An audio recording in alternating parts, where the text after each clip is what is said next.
जी, recording हमारी start हो चुकी है और आपका ये पड़ा हुआ है प्रोजेक्ट, इसको भी आपने ज़ैम में नहीं रखा हुआ? मैम ये ऊपर वाले एचटी डॉक है ना, वो ऊपर वाली फाइल, ये हुँ, इसमें सर ने रखा हुआ, ये वाली में। ठीक हो गया।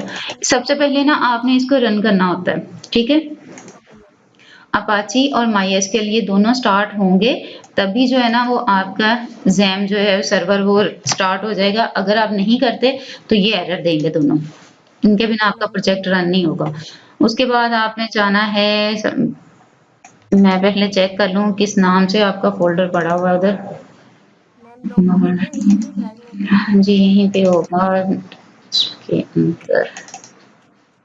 वीयू के नाम से। अच्छा जी, बीजू के नाम से? जी वीयू। ठीक हो गया, ठीक है। सब सेटिंग करके सब कुछ देखी। ठीक हो गया जी। अच्छा जी। अच्छा, अब आपने जब अपना प्रोजेक्ट रन करना है ना, लिखना है लोकल होस्ट, ठीक है? Okay ma'am. उसके बाद यहाँ पे लोकल होस्ट के बाद आपके उस फ़ोल्डर का नाम आना है, जो आपके यहाँ पे पड़ा हुआ है ना ज़ैम के एचटी डॉक्स के अंदर, जो फ़ोल्डर ओके आपने मैम। रन करना है, उसका नाम हम लिखेंगे यहाँ पे। तो वीयू है आपका फ़ोल्डर का नाम, तो हम यहाँ पे वीयू लिख रहे हैं, ठीक है? ये ओके मैम। डायरेक्टरी आ रही है क्योंकि आपका इंडेक्स पेज सेट नहीं हुआ इस वजह से ये दे रहा है, तो हम लोग वीयू के फ़ोल्डर के अंदर दोबारा आपका फ़ोल्डर पड़ा है, ये मैं बाद में इसको चेंज कर दूँगी। ताकि आपके लिए आसानी हो जाए, ठीक है? Okay ma'am. अच्छा जी, है एक तो मुझे अपनी रिक्वायरमेंट फ़ाइल दिखा दें, उसमें क्या-क्या चीज़ें हैं ताकि उस हिसाब से मैं आपको समझा दूँ सारा। टेस्ट फेज़ का जो है, रिक्वायरमेंट फ़ाइल भी साथ ही ओपन कर लें। ठीक। वो एसआरएस मैम। नहीं, नहीं टेस्ट फेज़ की आपके पास पड़ी नहीं हुई? अ, वो तो मेरे ख्याल से नहीं है टेस्ट। 1 मिनट मैं ज़रा ये तो ये मतलब कि मेरा बहुत शॉर्ट है। बहुत शॉर्ट है। अच्छा, आपका तो आप सिर्फ़ करें कि मैं कर सकूँ। इंशाल्लाह हो जाएगा। रजिस्ट्रेशन पेज का है आपका सिर्फ़ आपने रजिस्ट्रेशन पेज बनाना है, ठीक है? तो ये आपका रजिस्ट्रेशन पेज है। ये आपको सैंपल दिया हुआ था उन्होंने आपकी ये इसके अंदर फ़ाइल के अंदर जो टेस्ट फेज़ की फ़ाइल थी इसमें जो टास्क था सेम टू सेम आपने इस तरीके का बनाना था। तो ये ओके। आपको दिया गया है, ठीक है? अच्छा सबसे पहले इसमें आपको मैं चीज़ें बता दूँ, ये जो फ़ील्ड्स आ रही हैं ना, ये हमारी इनपुट फ़ील्ड्स हैं, ठीक है? ये जितने भी ओके। हैं। ये जो सर्कल्स में आ रहे हैं इनको हम रेडियो बटन कहते हैं, रेडियो बटन ठीक है? ठीक है। और ये जो डोनर नेम और जेंडर वग़ैरह ये चीज़ें हमने लेबल के अंदर लिखी हुई हैं। ठीक ओके मैम। है? ये हमारा जो आ जाता है एक तरह से ये एक ड्रॉप डाउन भी है, ठीक है? लेकिन ड्रॉप डाउन ज़्यादा हम लोग नैप बार वगैरह में यूज़ करते हैं।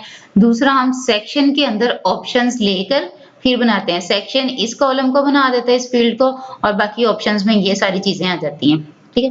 उसके ओके मैम। बाद ये हमारा जो लगा हुआ है साइन अप का ये हमारा बटन है, ठीक है। ठीक? ये हमारे पास already have an account login जो है, ये एक हमने लिंक लगाया हुआ है जो एंकर टैग के अंदर लगता है। ए का टैग होता है, ठीक है। उसके अंदर हम ये ओके। लिंक लगाते हैं, ठीक है? अब ये तो चीज़ होगी थोड़ी-सी आपको मैंने ओवरव्यू बताया कि क्या-क्या हमारी चीज़ें हैं और इसके अंदर हमने क्या काम किया है। अब इसके पीछे जो क्वेरी चलनी है, क्वेरी की आप थोड़ा-सा वो समझ लो जिस चीज़ का हमने यूज़र से डाटा लेना होता है, ठीक है? और वो डाटा लेके हम अपनी डेटाबेस के अंदर अपलोड करवा रहे हैं, उसके पीछे हमारी इंसर्ट की क्वेरी चलती है। हमारे पास 4 क्वेरीज़ हैं, पीएचपी में 4 क्वेरीज़ होती हैं, इंसर्ट, यस। अपडेट, डिलीट और यस। सिलेक्ट, ठीक है? ठीक है। इंसर्ट की क्वेरी क्या करती है, ये यूज़र से डाटा लेकर ये हमारी डेटाबेस के अंदर डाटा इंसर्ट करवा देती है। चाहे वो हम यूज़र से ओके। डाटा ले रहे हैं, चाहे हम खुद डाटा वो इंसर्ट कर रहे हैं, जैसे इमेजेस अपलोड करने के लिए हो गया या किसी भी यूज़र की इन्फॉर्मेशन अपलोड करनी होती है, तो वो जितनी भी चीज़ें हम लोगों ने अपलोड करवानी है डेटाबेस के अंदर, उनको इंसर्ट की थ्योरी के साथ हम क्वेरी के साथ जो है वो करते हैं, ठीक है? और ठीक इसके है। अलावा जो है अपडेट की क्वेरी का तो पता ही है, पहले से मौजूद डाटे को दोबारा से एडिट करके उसको नया डाटा अपडेट कर देना होता है। ठीक है। डिलीट की क्वेरी डिलीट कर देती है और अब जो सिलेक्ट की क्वेरी है, सिलेक्ट की क्वेरी का क्या काम है? हमने रजिस्ट्रेशन पेज से डाटा करवाया इंसर्ट, ठीक है? यस। और ये हमारा लॉगिन का पेज है फर्ज़ करें। इस लॉगिन के पेज से हमने डाटा लेना है कहाँ से? इंसर्ट के पेज से। वो जो हमने पहले ठीक है। रजिस्ट्रेशन का पेज लिया ना, वहाँ से हमने डाटा लेना है। तो जहाँ से हमने डाटा लेना होता है किसी चीज़ का, उसको हम लोग कहते हैं वो ठीक है। सिलेक्ट की क्वेरी उसके पीछे यूज़ करनी है, ठीक है? डाटा लेने के लिए हमने सिलेक्ट की क्वेरी यूज करनी है और डाटा अपलोड करने के लिए हमने इंसर्ट की क्वेरी यूज करनी है। ठीक है, ठीक है। ये अब आपका यहाँ से क्लियर हो गया। ये बाकी जो भी चेंजिंग करने वाली है ना, ये हम लोग अभी करेंगे साथ साथ ही। ठीक है, ताकि आपके वो प्रोजेक्ट में थोड़े चेंजिंग भी आ जाए और वो सही दिखने में भी लगे और सारा कुछ हो जाए। अच्छा, उसके बाद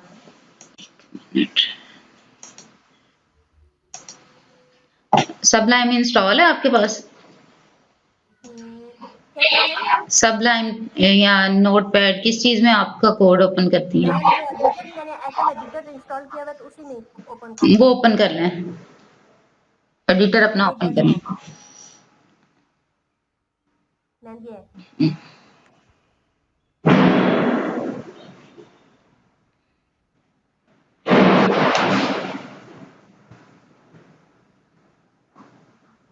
ठीक है, प्रोजेक्ट आपका ना ओपन है। अब हमने इसमें क्या करना है, ये इतना कुछ बना दिया हुआ है आपको उन्होंने, सारी चीजें मुझे देखनी पड़ेगी। अच्छा, अभी मैं बेसिक चीजें आपको समझा देती हूँ। ठीक है, बाकी ये चीजें जो भी इसमें से रिमूव करने वाली होंगी ना, वो मैं करके आपको दोबारा से प्रोजेक्ट सेंड कर देती हूँ। ठीक है, क्योंकि ये काफी फाइल्स पड़ी हुई हैं इसमें। ये क्रूजल आ गया और रजिस्ट्रेशन के पेज पे जाते हैं हम। ये हमारा रजिस्ट्रेशन का पेज है जो आपको टास्क दिया गया था बनाने के लिए। अब इसमें हाँ जी, सबसे पहले हम यहाँ से बात करेंगे डॉक टाइप से। ठीक है, ये ऊपर वाला अभी हम नहीं कर रहे क्योंकि ये पीएचपी का सारा आ जाता है। हम डॉक टाइप से बात करते हैं। डॉक टाइप का मतलब क्या होता है, इसका पर्पस होता है एचटीएमएल के अंदर, फ्रंट एंड के अंदर, कि ये हमारे एडिटर को बता रहा है कि मैंने किस लैंग्वेज पे काम करना है। ठीक है, हम एचटीएमएल के अंदर कर रहे हैं तो ये जो कुछ भी हम कोड वगैरह लिख रहे हैं इसको ये कन्वर्ट करेगा। ठीक है, एचटीएमएल के अंदर। उसके बाद एचटीएमएल लैंग का मतलब ये लैंग्वेज शो करवा रहा है। लैंग्वेज हम कौन सी यूज कर रहे हैं? इंग्लिश, तो इंग्लिश के लिए ईएन यूज होता है।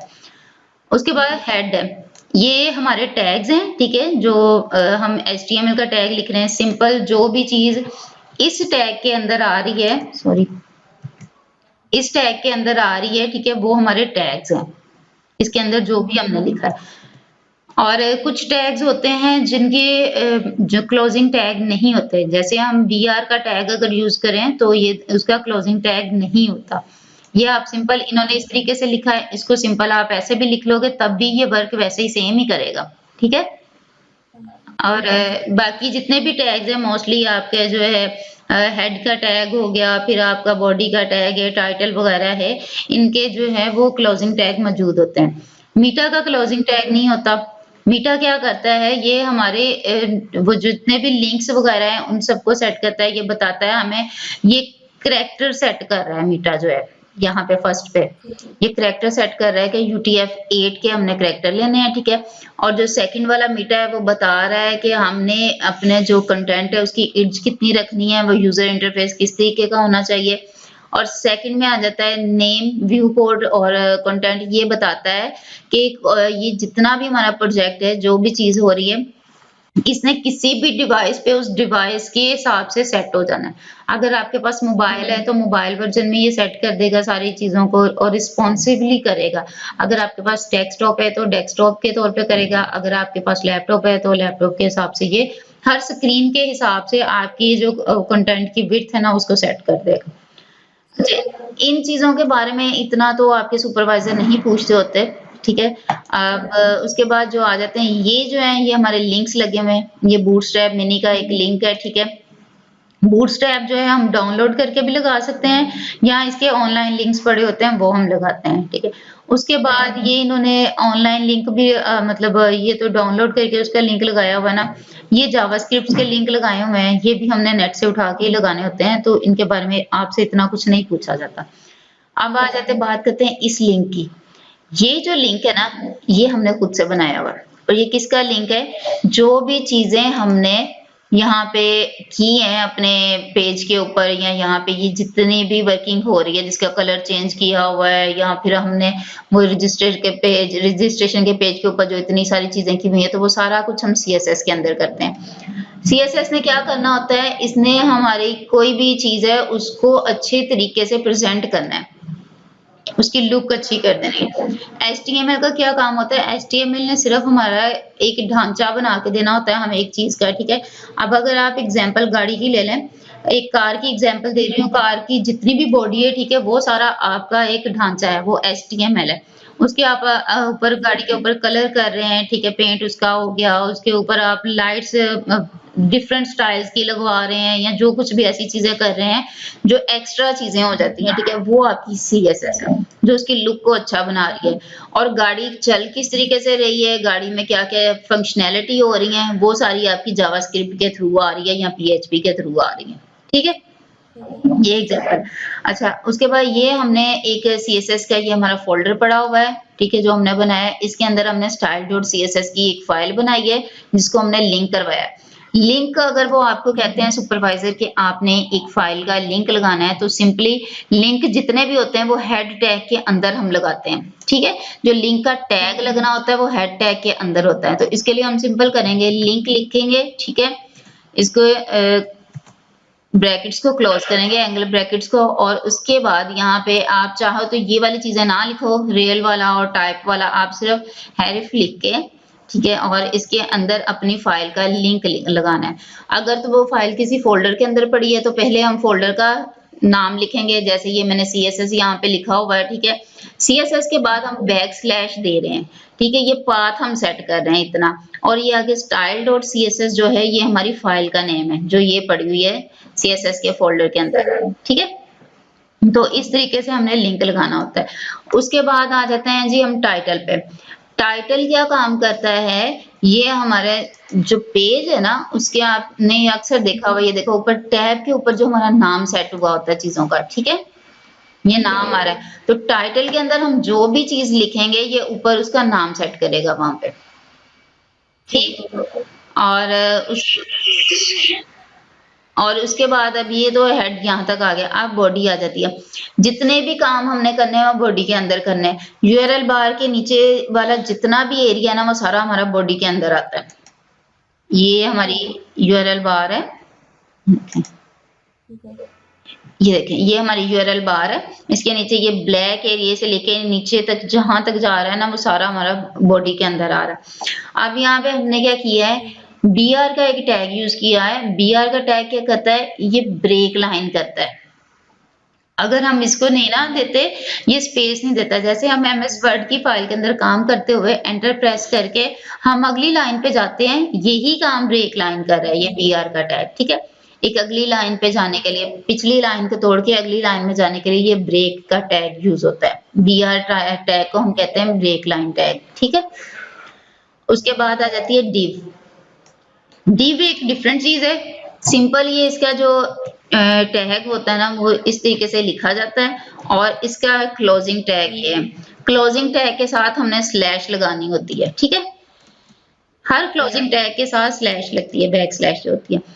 अब ये इतना सा हमारा div का काम है। इसका क्या पर्पज है, जो भी हमारे पास बॉडी है या जहां पर भी हम काम करना चाह रहे हैं उससे हम कोई मखसूस एरिया सेलेक्ट करते हैं कि हमने इतने से इतने एरिया के अंदर ही काम करना है, ठीक है। तो इस div के अंदर हम जो जो चीजें करेंगे वो उतने एरिया के अंदर ही काम लेकर आएगा। अब यहाँ पे ये एक div बनी है, ठीक है, इसको उन्होंने बिल्कुल एंड में जाके क्लोज किया होगा,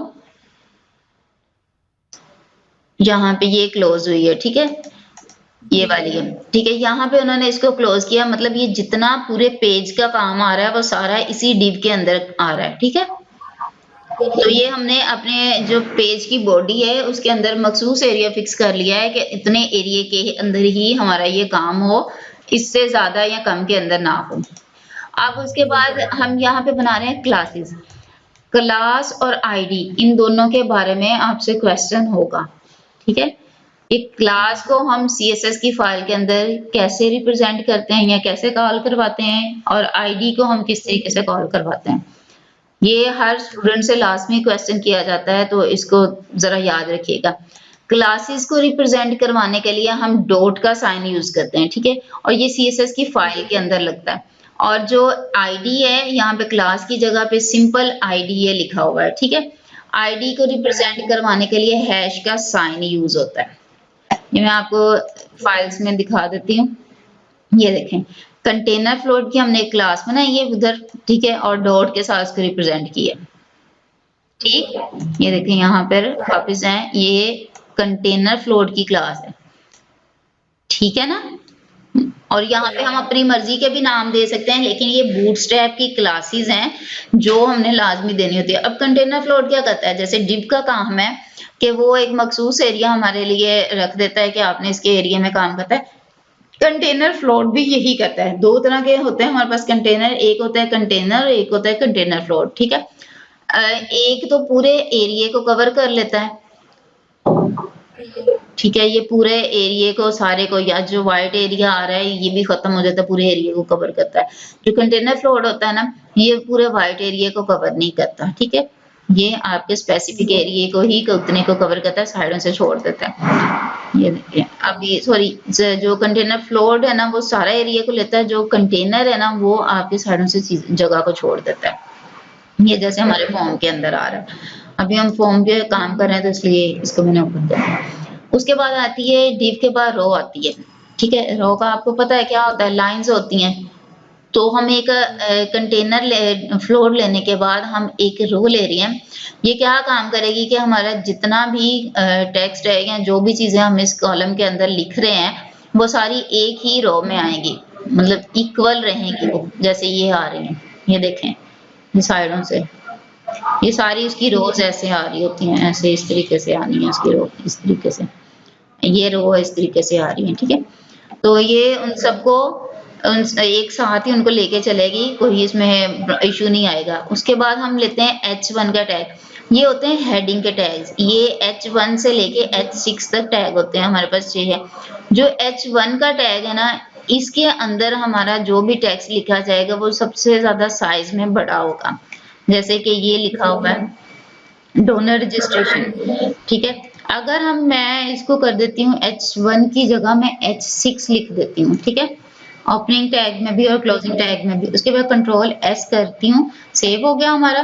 फिर मैं अपने स्टूडेंट्स को भी लाजमी कहती हूँ कि अगर आपने जब पेज रिफ्रेश करना है ना, रीलोड करना होता है, कंट्रोल प्लस F5 किया करें, क्योंकि कंट्रोल प्लस F5 का क्या पर्पज होता है कि ये हमारी जैम की रूट के अंदर तक जाके हमारे सारे पेज को, सारे लिंक्स को रिफ्रेश करता है। अगर आप सिंपल कंट्रोल R करते हो या फिर यहाँ से रिफ्रेश कर देते हो, पेज को रिलोड करते हो, तो वो पूरी तरह से हर चीज को रिलोड नहीं करता। लेकिन अगर आप कंट्रोल के साथ F5 को प्रेस करते हो तो वो हर चीज को बैकएंड तक रिलोड करता है, ठीक है। तो ये देखें अब हमारे पास ये डोनर रजिस्ट्रेशन कितना स्मॉल साइज में आ गया। अब ये इस तरफ लेफ्ट साइड पे ये क्यों गया है, क्योंकि हमने जब H1 का टैग यहाँ पे यूज किया हुआ था तो H1 के अगेंस्ट हमने CSS भी की थी, ठीक है। यहाँ पे स्टाइल की फाइल के अंदर हमने ये देखें H1 के टैग पर CSS की हुई है, तो उसने सेंटर लेके गया।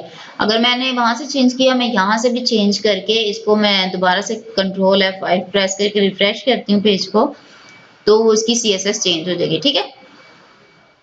ये साइज भी उसका जरा कम हुआ है, लेकिन हम लोगों ने क्या, अभी हमें जितनी जरूरत है हमने उस हिसाब से लेना है। यहाँ पे ये मैंने फॉन्ट साइज भी यूज किया हुआ है, इसको रिमूव कर देती हूँ, कंट्रोल S करके सेव किया, वापस गए हम, ठीक है, और रिफ्रेश किया तो ये देखे डोनर का रजिस्ट्रेशन जो उसका H6 का है ना, जो साइज फॉन्ट का, सेम उस फॉन्ट साइज में ये आ गया, ठीक हो गया। अच्छा जी, उसके बाद अब हम वापस जो चीजें की हुई थी उनको वापस कर रही हूँ मैं, वैसे ही कंट्रोल Z करके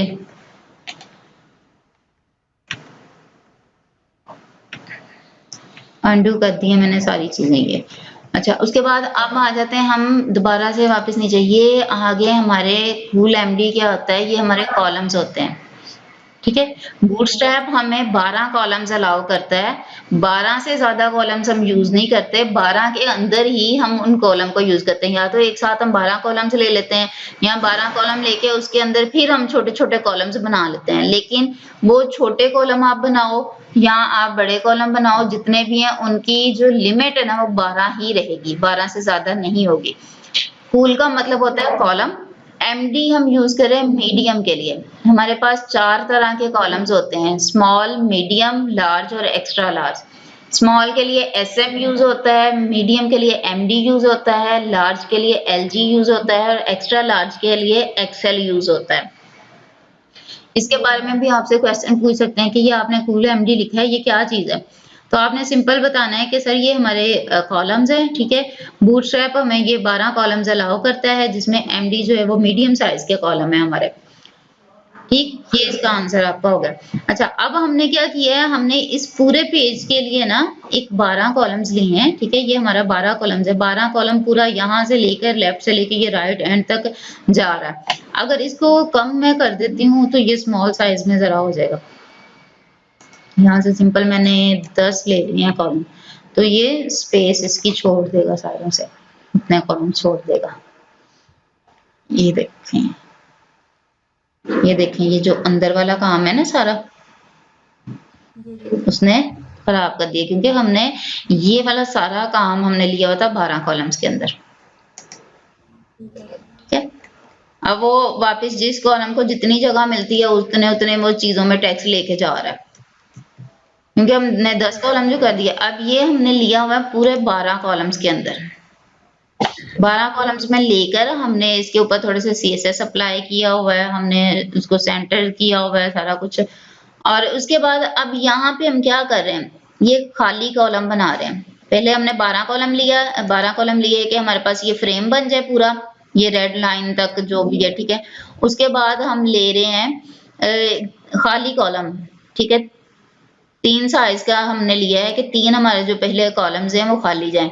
आप ये देख रहे हैं लेफ्ट साइड पे ये I want to become a donor, इससे पहले ये जितना एरिया आ रहा है वो खाली आ रहा है, ब्राउन एरिया जो भी है वो सारा खाली आ रहा है। और इसी तरह ये राइट साइड से भी खाली आ रहा है। तो इनको खाली करने के लिए हमने यहाँ पे 3-3 के कॉलम बनाए हैं, ताकि ये एरिया हमारा खाली हो जाए और ये जितना भी हमारा कंटेंट है ये सेंटर में आए। ये हमने सेंटर वाले कॉलम्स में यूज कर रहे हैं, साइडों वाले कॉलम खाली छोड़ के सेंटर वाले कॉलम के अंदर सारा हम काम कर रहे हैं। तो अब हमने एक ये कॉलम बनाया है सेंटर का, ठीक है, जो हमने लिया है 2 कॉलम्स उसमें से हमने लिए हैं, ठीक है, जिनके अंदर हमने बैकग्राउंड कलर दिया है और इस बैकग्राउंड कलर को हमने ये मैरून शेड दे दी है, ये वाली। ये हमारा 2 कॉलम्स के अंदर काम है, I want to become a donor, ये 2 कॉलम्स के अंदर काम है। अब ये देखें, आप एक चीज इसमें बताऊं, CS हम 3 तरीके से करते हैं। ये क्वेश्चन भी आपसे पूछ सकते हैं कि कितनी टाइप्स की CSS है जो हम कर सकते हैं। 3 तरह की होती है। ये जो अभी हमने उसी टैग के अंदर की है, ठीक है, ये हमारी यहाँ तक जो CSS है, ये हमने की है इनलाइन CSS। इनलाइन मतलब उसी लाइन के अंदर, ठीक है। जो हमारी दूसरी है CSS वो हम उसी पेज के ऊपर करते हैं, यहाँ पे हेड के टैग के अंदर, ठीक है। उसके लिए हम लोग लिखते हैं स्टाइल का टैग, ठीक है, ये स्टाइल का हमारा टैग है, ठीक है। और इसको क्लोज कर लेते हैं फिर हम। ये हमारा स्टाइल का टैग हो गया और इसके अंदर हम जो भी करेंगे, जो काम हम जैसे ये style.css की फाइल के अंदर करते हैं, क्लासेस या आईडीज को कॉल करवाकर, वही काम हम यहाँ पे करते हैं। यहाँ पे हमने ये कंटेनर फ्लोट की क्लास बनाई थी, तो सिंपल हम यहाँ पे भी डॉट लगा के और कंटेनर फ्लोट वगैरह ये सारा कुछ लिखेंगे, ठीक है, और उसके ऊपर अप्लाई कर देंगे। इस CSS को हम लोग कहते हैं इंटरनल CSS, मतलब उसी पेज के अंदर रहकर हम CSS कर रहे हैं इंटरनल। और जो किसी दूसरी फाइल के अंदर की है, जैसे ये हमने style.css की फाइल के अंदर की है, तो इसको हम कहते हैं एक्सटर्नल क्लास CSS, ठीक है। जो टैग के अंदर CSS होगी वो इनलाइन होगी, जो स्टाइल के अंदर, जो हेड टैग के अंदर हम स्टाइल का टैग लगा के करते हैं उसको इंटरनल CSS बोलते हैं। जो अलग से फाइल बना के उसके अंदर हम CSS करते हैं उसको एक्सटर्नल CSS बोलते हैं। अच्छा, अब यहाँ पे एक और चीज का फर्क आता है, जो हमने टैग के अंदर करनी है इनलाइन CSS, ठीक है, उसके अंदर हमारे पास स्टाइल को हमने टैग नहीं बनाना, ये हमारा यहाँ पे एट्रीब्यूट बना है। लेकिन जब हमने यहाँ पे ऊपर टैग बना के जो किए हैं, ये जैसे ये हमने किया हुआ है, तो ये हमारे क्या है, ये हमारे टैग्स हैं, एलिमेंट्स भी बोलते हैं इसको, टैग्स को, ठीक है, ये हमारे टैग में है। इंटरनल CSS टैग के अंदर होती है और जो इनलाइन CSS होती है वो एट्रीब्यूट के साथ होती है। हाँ जी, बैकग्राउंड कलर चेंज करने के लिए हम पहले यूज करते हैं बैकग्राउंड की प्रॉपर्टीज। बैकग्राउंड कलर जो है वो बैकग्राउंड की प्रॉपर्टी है, ठीक है। वो हमने कलर, ये कलर दे दिया, इसकी जगह मैं अभी कलर दे देती हूँ, पिंक कलर दे देती हूँ। आपको ये कलर्स वगैरह वो चेंज करवाएंगे, ठीक है। आपको कह देंगे कि जो आपने ये बैकग्राउंड कलर इसका यूज किया है, ये रेड कलर जो आपने यूज किया है, इसकी जगह ग्रीन कलर हो जाए, पिंक कलर हो जाए, कोई भी कलर आपको बता देंगे, यहाँ आपको कह देंगे कि इसका कलर चेंज करें, तो आपने इसका कलर जो है वो यहाँ से चेंज करना है, ठीक है। ये बैकग्राउंड कलर पिंक यहाँ से चेंज हो गया, इसको सेव किया है। उसके बाद कंट्रोल F5 लाजमी करना है, क्योंकि CSS जो है वो ज्यादातर वर्क नहीं करती जब तक आप कंट्रोल F5 नहीं करेंगे। तो वो नहीं हो रहा था। वो इसी वजह से नहीं ना होता है। अब अगर हम सिंपल CSS करने के बाद हम सिंपल उसको रिलोड करते हैं पेज को, ठीक है, यहाँ से कर लिया, रिलोड कर लिया, या फिर शॉर्टकट की यूज करते हैं कंट्रोल R की, तो उससे हम लोग रिफ्रेश कर दें तो वो पूरा पेज रिफ्रेश नहीं होता, रूट तक वो रिफ्रेश नहीं होता, और वो CSS अप्लाई ही नहीं होती।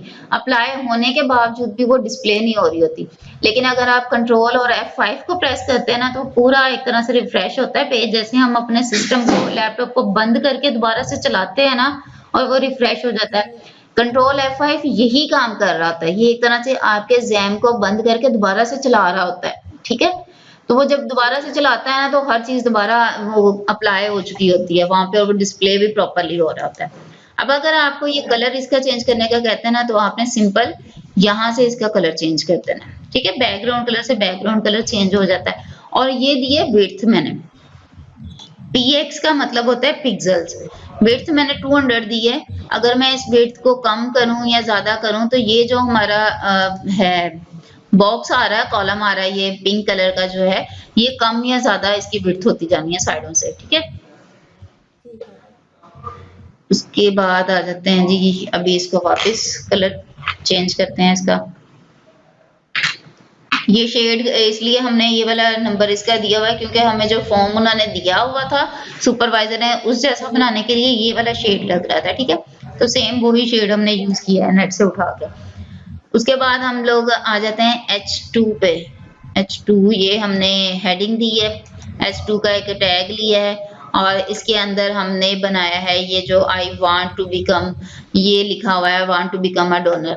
अब इनके अलग अलग से हमने इनके ऊपर CSS अप्लाई की है। पैराग्राफ के अंदर लिया है, P का मतलब है पैराग्राफ का टैग, इसको हमने दिया है मार्जिन टॉप। मार्जिन का क्या काम होता है, इसने आपकी चीजों के दरमियान स्पेस लेकर आनी होती है, ठीक है। मार्जिन जो होते हैं वो 4 तरह के होते हैं, margin top, margin bottom, margin left, margin right, और मार्जिन सेंटर भी होता है, ठीक है। उसके लिए वो यहाँ पे हम टॉप के साथ नहीं लिखते, उसको सेंटर को सिंपल मार्जिन लिख के, जहाँ पे ये 80 पिक्सल लिखा हुआ है यहाँ पे हम सेंटर लिखते हैं, अगर सेंटर करना हो तो, ठीक।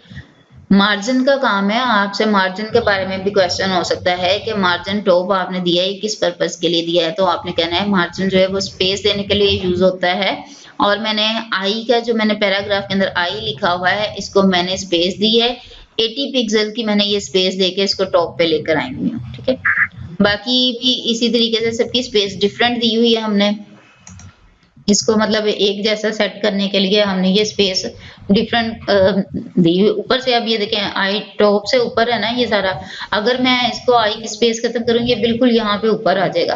तो जिधर तक मुझे चाहिए था स्पेस का, मैंने उतना इसको रख के तो ये किया। यहाँ तक क्लियर हो गया?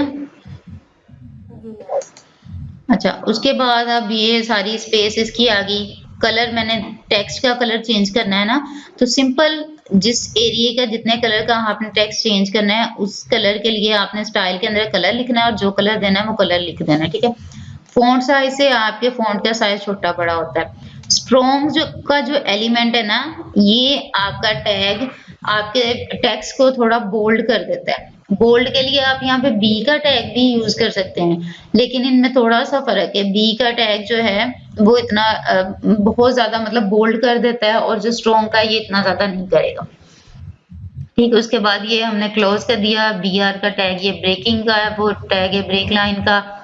फिर यहाँ पे डिव जो हमने वो ये खत्म हो रही है इसकी, ठीक है। ये जो चीज है ना, ये हमने कॉलम्स यूज किए हैं ताकि हमें पता चले हमारा कोड कहाँ पे खत्म हो रहा है, कहाँ से नया स्टार्ट हो रहा है। ठीक है। अच्छा, अब अगर आपको सुपरवाइजर कहते हैं कि यहाँ पे कॉलम्स बना के मुझे दिखाएं, मतलब आपने जो कमेंट दिया हुआ है वो किस तरीके से देना है, तो आपने कंट्रोल शिफ्ट और क्वेश्चन मार्क इन तीनों को इकट्ठा प्रेस करना होता है। ठीक है, ये देखें, कंट्रोल, किसी का कंट्रोल शिफ्ट और क्वेश्चन मार्क आ जाता है, किसी का सिंपल कंट्रोल और क्वेश्चन मार्क के साथ आ जाता है। ठीक। अच्छा, इसके अंदर आप जो भी लिखोगे वो इस कोड के अंदर तो रहेगा, लेकिन हमारे जो यूजर इंटरफेस है उसके ऊपर डिस्प्ले नहीं होगा यहाँ पे।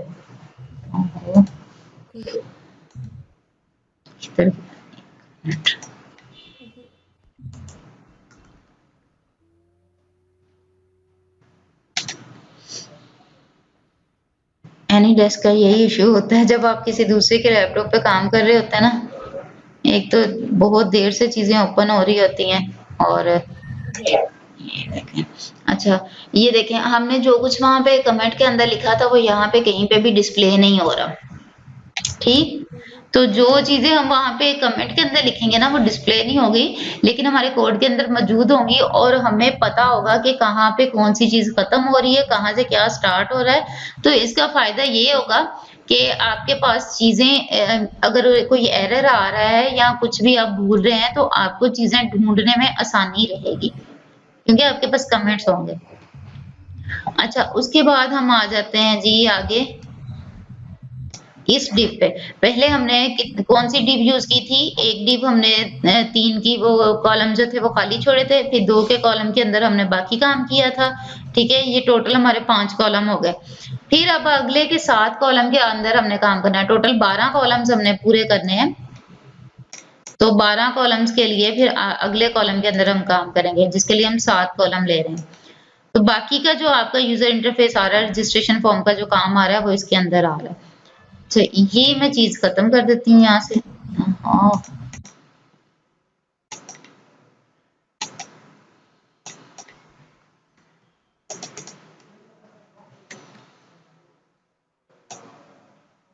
सारे सिलेक्ट हो जाता है साथ ही।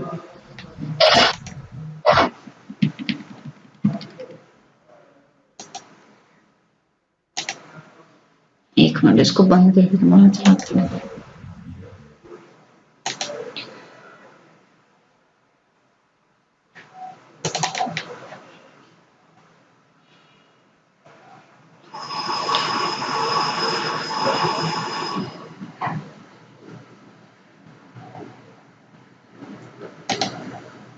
अच्छा जी, तो हमें जो है ना चाहिए जितनी चीजें, ये वाली चीज हमें नहीं चाहिए इसमें, ये जो अंदर आगे डाटा वगैरह आ रहा है। ठीक है, तो इसको आप खुद ही बाद में रिमूव कर देना। ये इतनी सी जो चीज है बस, ये डाटा और इसके बाद कोटेशंस तक। ये अभी मेरे पास सारा सिलेक्ट हो रहा है, पता नहीं किस वजह से, क्योंकि मैंने ये एडिटर कभी यूज नहीं किया, इसके बारे में इतना आइडिया भी नहीं है मुझे। अच्छा, अब बात करते हैं फॉर्म के अंदर। फॉर्म हमने जो बनाया है, फॉर्म हम लोग किस लिए यूज करते हैं, किसी यूजर से डाटा लेने के लिए, या फिर हम अपना जो लॉगिन के पेज का फॉर्म बना रहे हैं वो हो गया, इमेजेस अगर आपने अपलोड करनी है तो इमेजेस का डाटा आ गया, वो हो गया।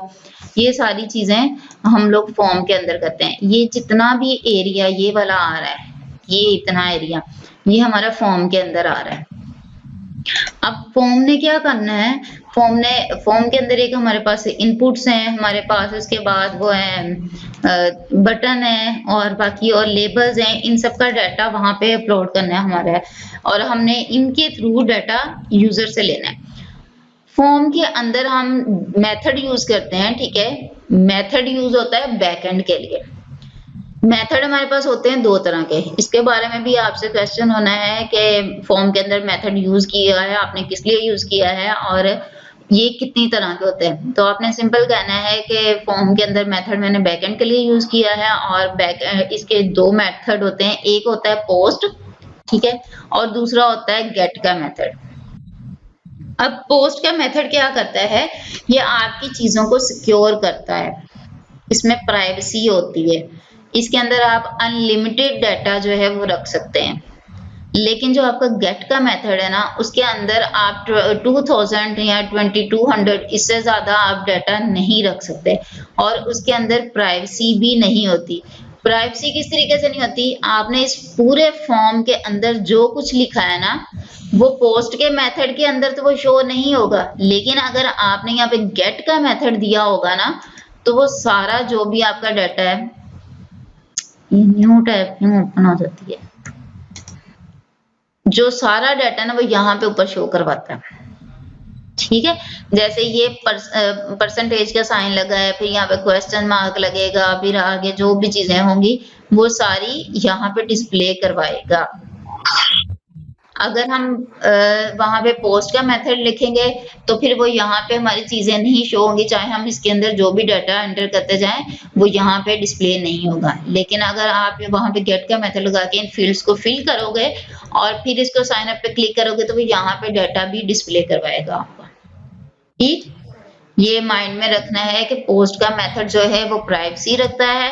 पोस्ट का मेथड आपके लिए डाटे को अनलिमिटेड रखता है, ठीक है, उसकी रेंज अनलिमिटेड होती है, जितना मर्जी आप उसको यूज करो। गेट का मेथड जो है वो प्राइवेसी नहीं रखता, और उसके बाद ये हर चीज आपकी यूआरएल के अंदर आपके डाटे को शो करवा देता है। फिर मैंने बनाया एक सेक्शन। सेक्शन के अंदर मैंने एक क्लास बना दी है कॉपी की। ठीक है, ये कॉपी की जगह आप कुछ भी लिख सकते हो, क्लास कोई भी बना सकते हो, ABC लिख लो, अपना नाम लिख लो, 1 2 लिख लो, कुछ भी आप इस तरह लिख सकते हो। अब इस सेक्शन में क्या काम हो रहा है, हम ये फॉर्म का सारा सेक्शन ले रहे हैं, ये सारा आ रहा है। ठीक है, एक रेंज में इसको लेने के लिए, और उसके बाद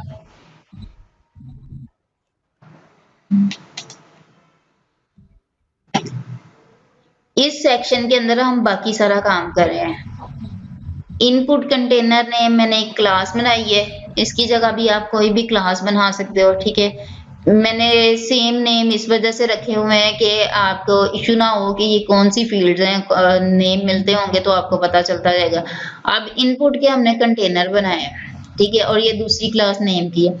लेबल का मैंने आपको पहले बताया, जो वो साइड पे ब्लैक नेम्स आ रहे थे वो हम लेबल के थ्रू कर रहे थे।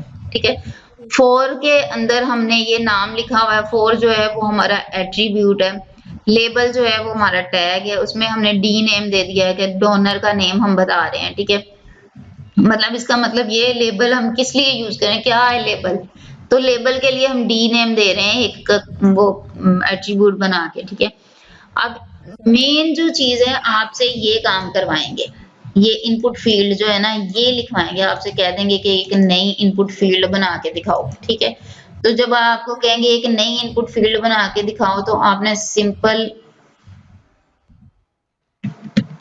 क्यों आया,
सारा क्यों सिलेक्ट करता है ये यहाँ पे,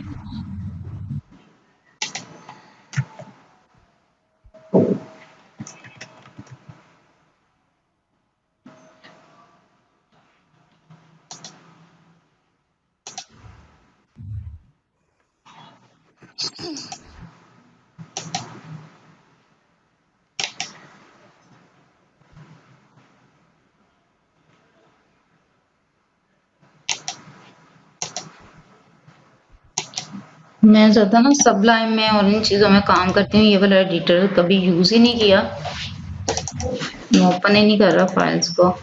ये कौन सा एडिटर है? हटाऊंगा।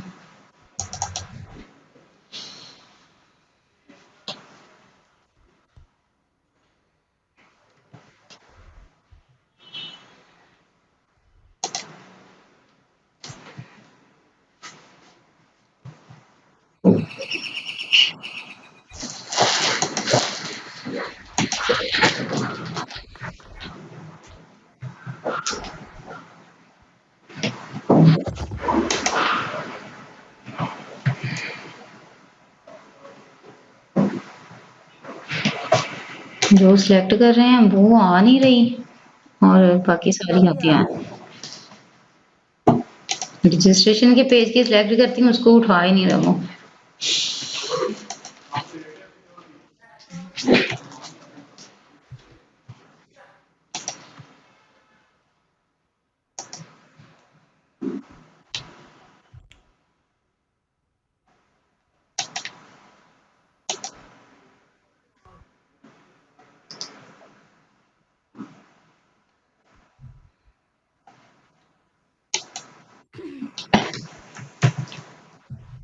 कंट्रोल टी करके इसको ओपन करना होता है। इसका जो भी फाइल आपने ओपन करनी है, रजिस्ट्रेशन वाली ओपन ही नहीं हो रही।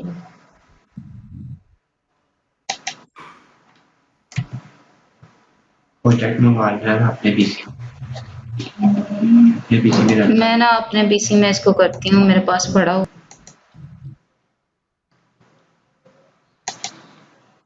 अच्छा जी, अब हमारे पास आ जाती है इनपुट फील्ड्स। लेबल का काम क्या है, इसने आपके पास नाम आपका डिस्प्ले करवाना है। एरर्स मेरे पास ठहरो, लाइन नंबर 2 पे एरर आ रहा है। ये एक सिस्टम से दूसरे में जब करो ना तब ये बड़े इश्यूज होते हैं। लाइन नंबर 2 ये चीज एरर कर रही है।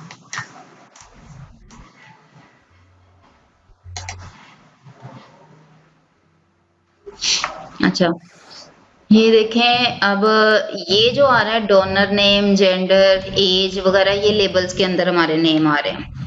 और जो साइड पे आ रही है ना चीजें, ये वाली, वो इनपुट के अंदर आ रही हैं। अब वो आपसे कहते हैं कि आप यहाँ पे एक और इनपुट बना के दें। ठीक है, सिंपल आपने इनपुट का टैग लिखना है। इनपुट का क्लोजिंग टैग नहीं होता। स्क्रीन बंद हो गई है, एक मिनट दोबारा कर देती हूँ उसको।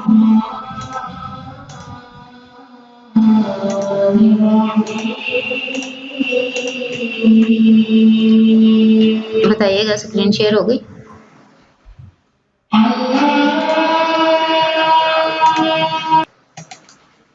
अच्छा जी, वो आपसे कहें इनपुट की फील्ड बनानी है। ठीक है, तो इनपुट का जो टैग है ना, इसका ओपनिंग टैग होता है, क्लोजिंग टैग नहीं होता। तो हमने सारा काम इनपुट के टैग के अंदर ही करना है। इनपुट के टैग के अंदर ही हमने करना है। यहाँ पे एक चीज आपने माइंड में रखनी है कि इनपुट के टैग के अंदर हमारे पास टाइप का एक एट्रीब्यूट है। ठीक है, जिस तरह की आपने फील्ड बनानी है उस तरह का इसके अंदर लिखेंगे। अगर आप कोई फील्ड बना रहे हो जिसके अंदर सिर्फ आपने टेक्स्ट लेना है, तो सिंपल यहाँ पे आपने टेक्स्ट लिख देना है। अगर आप कोई सर्च बार बना रहे हो, ठीक है, सर्च बार की इनपुट फील्ड है, तो यहाँ पे फिर आपने सर्च लिखना है।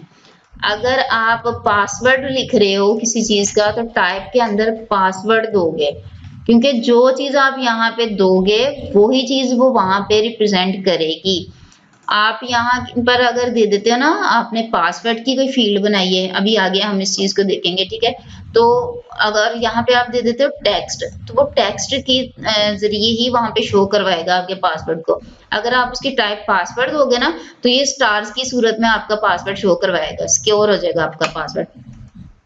सिंपल आपको इनपुट फील्ड बनाने को कहते हैं। इनपुट बना लिख कर इसका टैग बना के इसके अंदर टाइप के एट्रीब्यूट लिखना है। फिर हमने लिखना है नेम का एट्रीब्यूट। नेम का एट्रीब्यूट लाजमी है, ठीक है, क्योंकि ये आपकी हर इनपुट फील्ड का डाटा लेगा, उसको उठाएगा, अपने अंदर सेव करेगा, और फिर जो चीज हम इस नेम के एट्रीब्यूट के अंदर लिखा होगी, अपने मर्जी से जो वेरिएबल हमने बनाया होगा, इसको वैल्यू दी होगी, वो हमने पीएचपी के अंदर यूज करनी है। ठीक। इसलिए नेम का जो है एट्रीब्यूट ये लाजमी है। ये हमारी इनपुट की फील्ड बन गई। यहाँ पे आईडी ये मैंने वैसे बनाई हुई है, आप बनाना चाहो आपकी मर्जी, नहीं बनाना चाहो तब भी आपकी मर्जी, क्योंकि CSS के अंदर हमने इसको कहीं ना कहीं यूज किया होता है। ये मैंने यूज किया है, डी नेम के मैंने आईडी को मार्जिन और विड्थ दी है, लेफ्ट और साथ में विड्थ दी है इसकी, ठीक है। अब इनपुट की फील्ड यहाँ पे क्या कर रही है, डोनर नेम के आगे हमारे पास ये हमारी फील्ड उसने बना दी। टाइप हमने टेक्स्ट की वहां के दी, टाइप जो भी करोगे वो यहाँ पे टेक्स्ट की सूरत में आएगा। अब मैं अगर यहाँ पे टाइप इसको दे देती हूँ पासवर्ड की, सेव करके पेज रिफ्रेश करती हूँ, यहाँ पे मैं कुछ भी लिखूंगी वो देखो डॉट्स और स्टार्स की सूरत में आ रहा है। समझ आई इस चीज की? आप दोनों को समझ आई? ठीक है। ये चीज है लाजमी, इसको हमने याद रखना है आपने कि इनपुट के अंदर टाइप के अंदर जो चीज होगे ना इसने वहां पे वही डिस्प्ले करवानी है। अच्छा यहां तक तो हमारी खत्म हो गई डोनर वाली, जो डोनर नेम की फील्ड थी। अब हमारे पास स्टार्ट होता है जेंडर की, ठीक है। बाकी इसमें भी वही मैंने ऊपर वाली सारी चीजें यूज की, लेबल जेंडर का देके इसके अंदर मैंने 2 फील्ड्स बनाई हैं। ये मेरे पास 2 फील्ड्स हैं मेल और फीमेल की।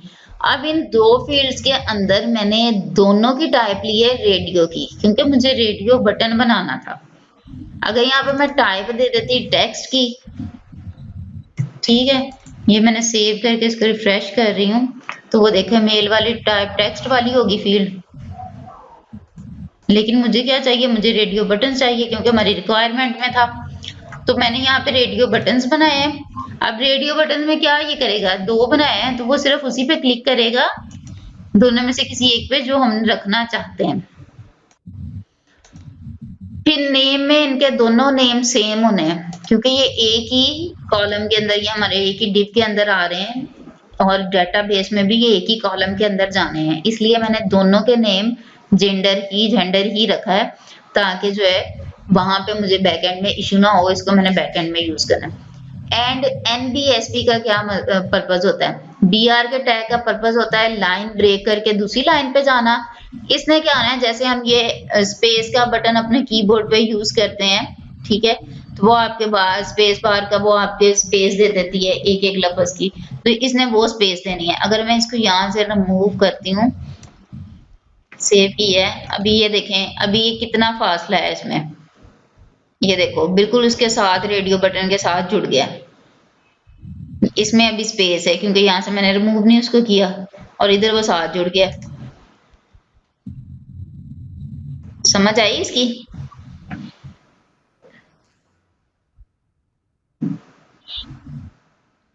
आप लोगों को समझ आई? मुझे साथ साथ रिस्पॉन्स करती जाए ना, ताकि पता चले। अच्छा उसके बाद ये मैंने दूसरी डिव क्लास बनाई है, ठीक है, उसके अंदर इनपुट कंटेनर दे दिया है और उसकी एक और क्लास बना दी है मैंने एज की।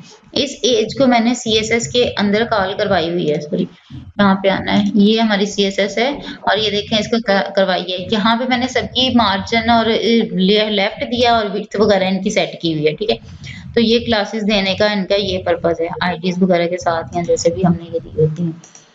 उसके बाद हमारे पास इधर भी टेक्स्ट हमारा टाइप टेक्स्ट की आनी है, नेम हमने एज का दे दिया है, बाकी ये मोबाइल नंबर में नंबर का आ गया, ये सारी वही चीजें आगे रिपीट हो रही हैं। उसके बाद ब्लड ग्रुप का है, ये अब आगे ये आपके काम की चीज, आपको ये दोबारा से एक ड्रॉप डाउन बनाने का भी कह सकते हैं। तो आपने एक सिलेक्ट का लेना है टैग, ये ओपनिंग टैग यहाँ से शुरू हो रहा है, ये क्लोज हो रहा है, ठीक है। उसके अंदर हमने ऑप्शंस लेनी है। अगर आपको सुपरवाइजर कहते हैं कि ड्रॉप डाउन इसी तरीके से बनाओ जो आपने बनाया हुआ है, ठीक है, आपने सिलेक्ट का एक टैग ले लेना है, उसके अंदर आपने नेम देना है, और ये मल्टीपल का हमें जरूरत नहीं, नेम हमने लाजमी देना होता है क्योंकि हमने इसको बैकएंड में यूज करना है। फिर हमारे पास आ जानी है ऑप्शंस, जितनी आपने ऑप्शन यूज करनी है उतने आपने ये टैग्स लगा लेने। ये मैं लगा, ठीक है, ये देखिए जैसे मैंने ये लगाया है, और जो चीज आप यहाँ वैल्यू के अंदर लिखोगे ना वो चीज आपकी फ्रंट एंड पे डिस्प्ले होगी। अब मैंने यहाँ पे ये देखें, यहाँ पे ये मैंने लिखा हुआ है तो ये वैल्यू डिस्प्ले करवा रहा है मेरे। अगर मैंने ये डोनर नेम के अंदर, मैं अभी फर्ज करें डोनर नेम के अंदर वैल्यू लिखती हूँ जो हमने पहले नहीं लिखी हुई थी, यहाँ पे इनपुट फील्ड के अंदर वैल्यू मैं लिख देती हूँ, ये मैंने वैल्यू लिख दी, ठीक है। तो ये यहाँ पे आपको फील्ड के अंदर शो करवाएगा, ये देखें। और इसको हम रिमूव भी कर सकते हैं, पेज रिफ्रेश करेंगे ये फिर वापस आ जाएगा,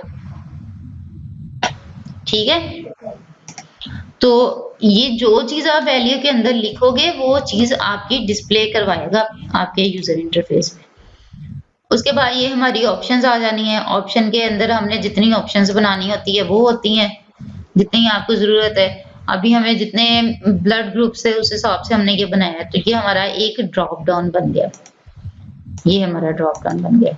अभी वो मैंने दूसरा सेक्शन बनाया था ना, इस वजह से ये वाला आ रहा है। सेव करते हैं इसको और पेज रिफ्रेश करते हैं तो वो रिमूव हो गया, ठीक है। अब उसके बाद हमारे पास क्या आ जाता है जी, फिर एक और डिव बनाई हमने ईमेल की। अब जैसे हमने बाकी टाइप्स वगैरह में उनके रिलेटेड हमने चीजें लिखी थी, तो इस टाइप में हमने ईमेल का लिखना है। इसका काम क्या होगा, अगर हमने यहाँ पे ईमेल लिखते हुए ना @ नहीं लिखा तो ये हमें बताएगा कि हमने यहाँ पे @ नहीं लिखा, इसको लिखें, ठीक है। और उसके बाद पासवर्ड का आ जाता है। पासवर्ड का पहले भी बताया, यहाँ पे पासवर्ड हमने टाइप उसकी लिखी है तो वो उधर पासवर्ड की शक्ल में हमें शो करवा रहा है। फिर हमारे पास एक कंफर्म पासवर्ड का है, ठीक है, तो इसकी टाइप भी पासवर्ड ही आएगी। और बाकी जो है वो आपने नेम के अंदर जो भी लिखना है, सी पासवर्ड हमने लिखा है तो वही लिखा है। जो हमने सेम चीज नेम के अंदर लिखी है ना, वही चीज हमने यहाँ PHP के अंदर यूज करनी होती है।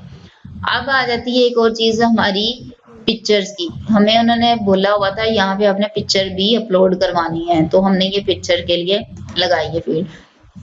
इसमें आपने क्या करना है, लेबल लिया हमने पिक्चर के लिए, ठीक है, मार्जिन राइट उसको दे दिए 5 पिक्सल, अपलोड पिक्चर हमने लिखा है ताकि वो हमारा लेबल ये शो करवाए, तो ये हमारा लेबल शो हो रहा है।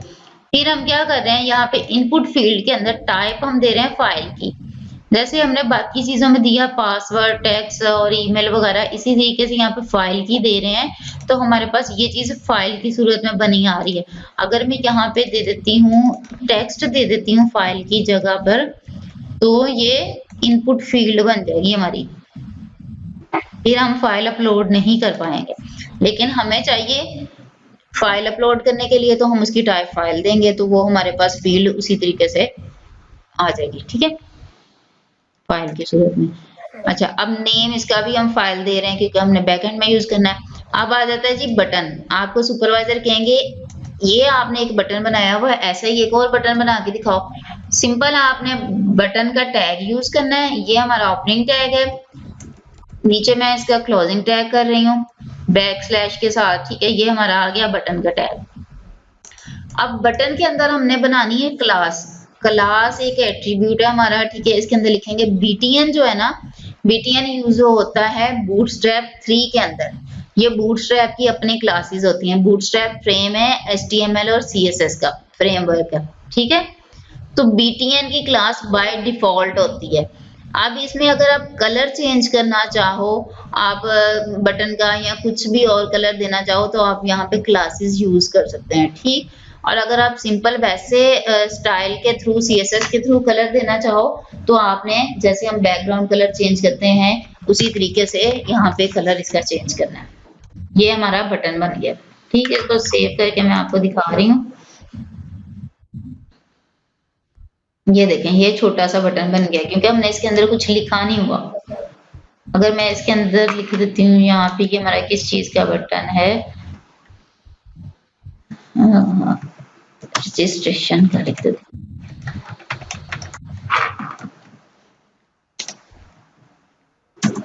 ये देखें, ठीक।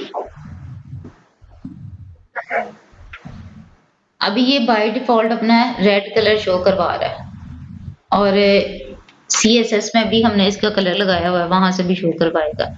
ये देखें, ये BTN की जो हमने क्लास बनाई थी उसको कलर हमने ये वाला दिया था, ठीक है। कलर हमने टेक्स्ट का व्हाइट दिया और व्हाइट के बाद जो है वो जब ऊपर कर्सर लेके जाते हैं तो वो फिर ब्लैक अपने आप आ जाता है, क्योंकि ब्लैक इसका अपना कलर है। लेकिन अगर हम इसका कलर चेंज करना चाहेंगे तो वो हॉवर के थ्रू हम चेंज करेंगे। अच्छा, ये यहाँ पे BTN इधर भी लिखा है, अगर मैं यहाँ पे लिख देती हूँ BTN प्राइमरी कर देती हूँ, प्राइमरी सक्सेस और वार्निंग और इसके बाद डिफॉल्ट, ये सारे जो है ये बूटस्ट्रैप के अपने कलर्स हैं।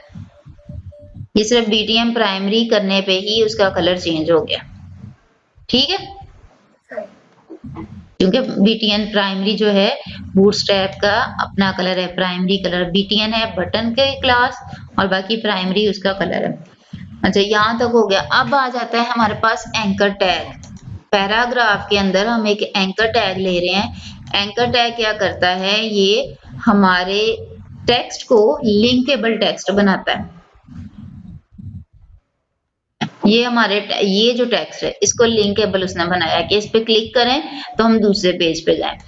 एंकर टैग के अंदर ए का टैग है एंकर का, उसके अंदर हम हैरिफ लेते हैं। हैरिफ के अंदर हमने उस पेज का या उस चीज का लिंक देना होता है, नाम देना होता है जिसको हम लिंक करवाना चाहते हैं। तो मैं एंकर टैग के अंदर मैं जो ये लिखा हुआ है ऑलरेडी हैव एन अकाउंट, ठीक है, तो इसके ऊपर अगर कोई क्लिक करे तो वो लॉगिन के पेज पे जाए। तो मैं यहाँ पे इस वजह से login.php का पेज उसके साथ लिंक करवा रही हूँ कि इस टेक्स्ट पे किसी ने भी अगर क्लिक किया है तो वो फिर उसको लॉगिन के पेज पे ले जाए। ठीक है, क्लियर हो गया यहाँ तक? अच्छा, उसके बाद अब यहाँ पे आ जाता है सबमिट का बटन।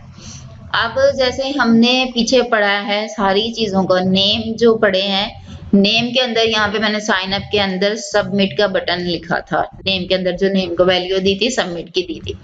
अब इस सबमिट ने क्या करना है PHP पे, जब भी कोई यूजर अपना डाटा फिल करने के बाद सबमिट पे यहाँ पे साइन अप पे क्लिक करेगा ना, तो वो क्लिक तो साइन अप पे कर रहा होगा, लेकिन वो क्लिक हो किस पे रहा होगा, वो सबमिट पे क्लिक हो रहा है। ठीक है, जो हमने नेम के ऊपर दिया है वो सबमिट पे क्लिक हो रहा है, वो साइन अप के बटन पे क्लिक नहीं हो रहा। तो ये एक चीज याद रखनी है, जो सबसे लास्ट में हमने जो चीज यूज की हुई है ना, वो PHP में सबसे पहले हमने लिखनी है। जैसे ये नेम सबसे लास्ट में हमने यूज किया है तो इसको हम पहले लिखेंगे। अब हम यहाँ पे ये करें PHP, हमने PHP का टैग ओपन किया है और ये वाला टैग हमारा क्लोजिंग टैग है PHP का। ठीक है, ये ओपनिंग टैग है ये वाला और वो क्लोजिंग टैग है। अब हम यहाँ पे क्या कह रहे हैं, इसको कंडीशन एक लगा रहे हैं इफ की, और इसको हम कहते हैं कि अगर, तो इसको कहते हैं $पोस्ट को। पोस्ट कौन सा मेथड जो हमने यहाँ पे फॉर्म के अंदर यूज किया है, ये पोस्ट। यहाँ पे आपने अगर गेट किया होता ना तो यहाँ पे हमने गेट लिखना था, लेकिन हमने पोस्ट का मेथड यूज किया है इसलिए यहाँ पे पोस्ट किया और ये कैपिटल में लिखना होता है। ये लिखने के बाद हम कहते हैं सबमिट का जो बटन है ना हमारा, यानी ये जो टाइप है सबमिट की साइन अप के पेज के ऊपर, इस पे आप क्लिक अगर किसी ने किया है तो इसमें देखो क्लिक करने के बाद जो बाकी के नेम्स उसके पास एट्रीब्यूट्स पड़े थे उनके अंदर डाटा मौजूद है या नहीं है। ठीक है, वो नेम्स डिफाइन करवाए हैं कि नहीं है। तो ये देखो, ये जो येलो कलर में हमने करवाए हुए हैं ये नेम्स डिफाइन करवाए हैं, ये ऊपर ये देखो ये डिफाइन करवाया हमने डी नेम। ठीक है, नेम के अंदर दूसरा हमने कौन सा डिफाइन करवाया है, जेंडर का। ठीक है, और जेंडर हमने कहाँ यूज किया हुआ है, ये यूज किया रेडियो बटन के अंदर हमने नेम का एट्रीब्यूट बना के दोनों का, तो ये जेंडर हमने यूज किया।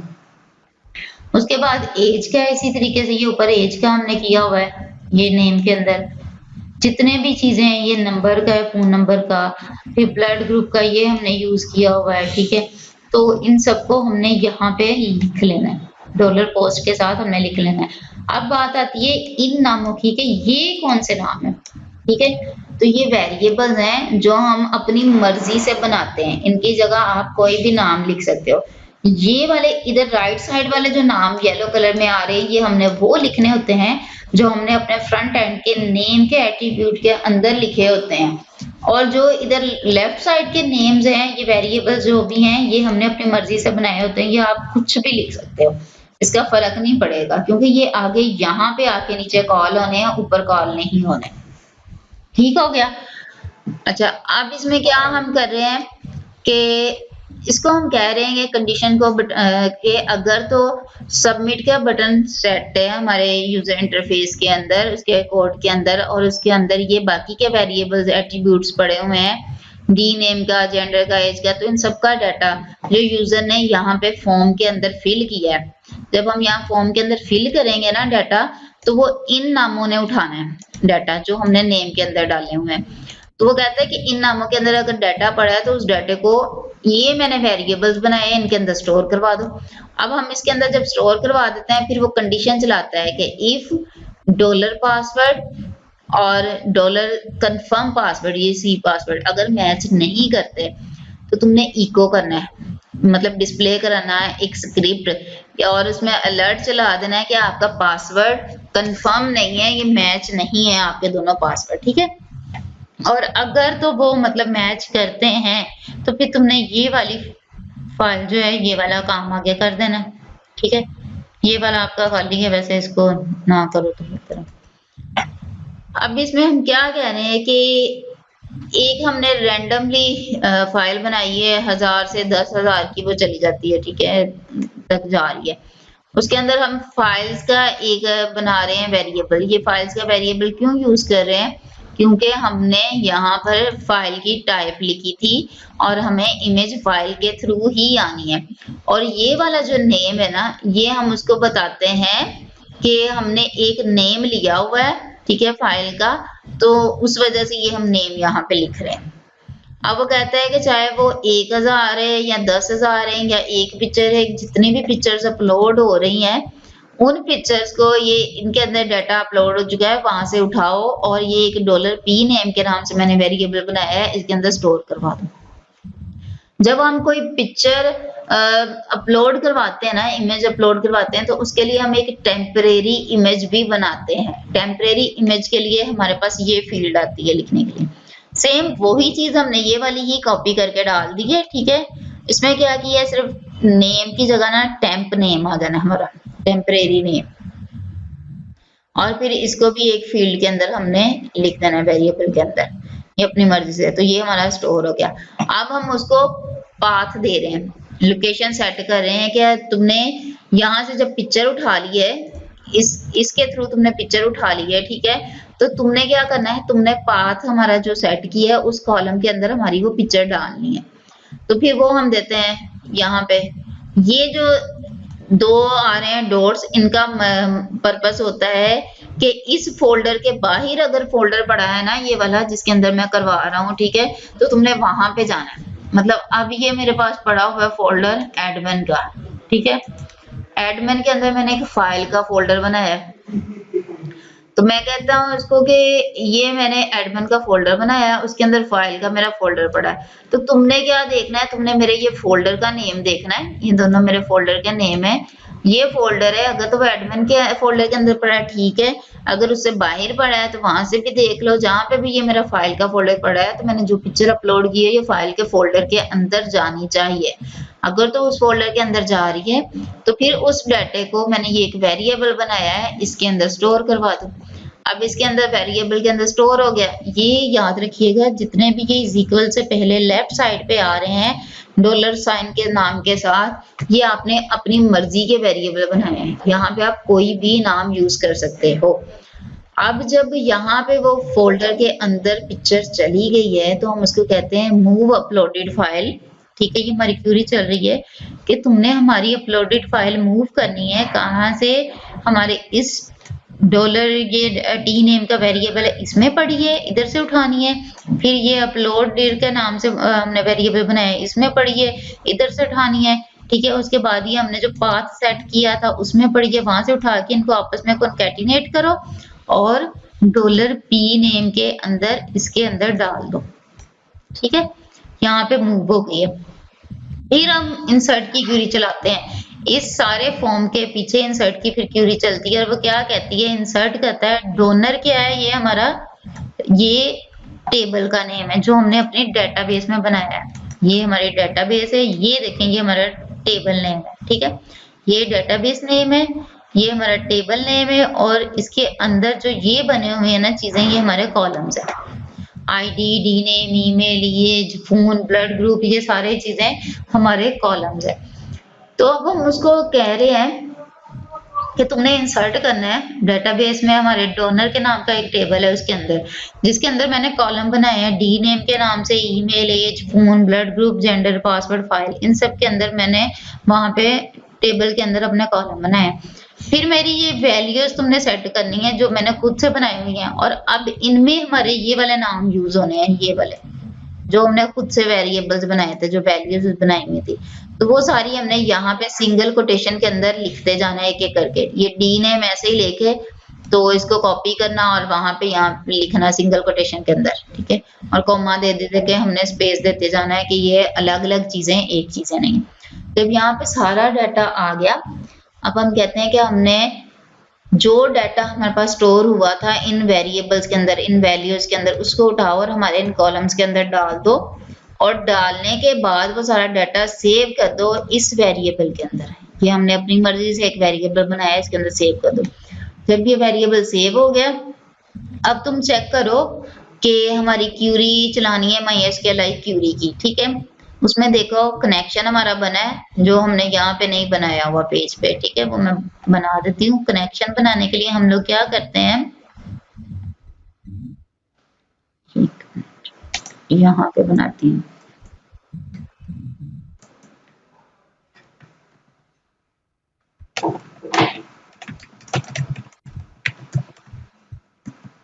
ये मैंने एक डेटाबेस का कनेक्शन बना दिया।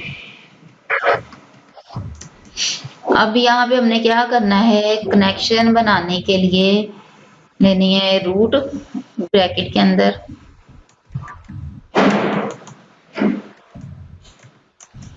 रूट लिया, ठीक है, ब्रैकेट कॉमा आ गया, उसके बाद मिनट माइंड से निकलता जा रहा है मेरे।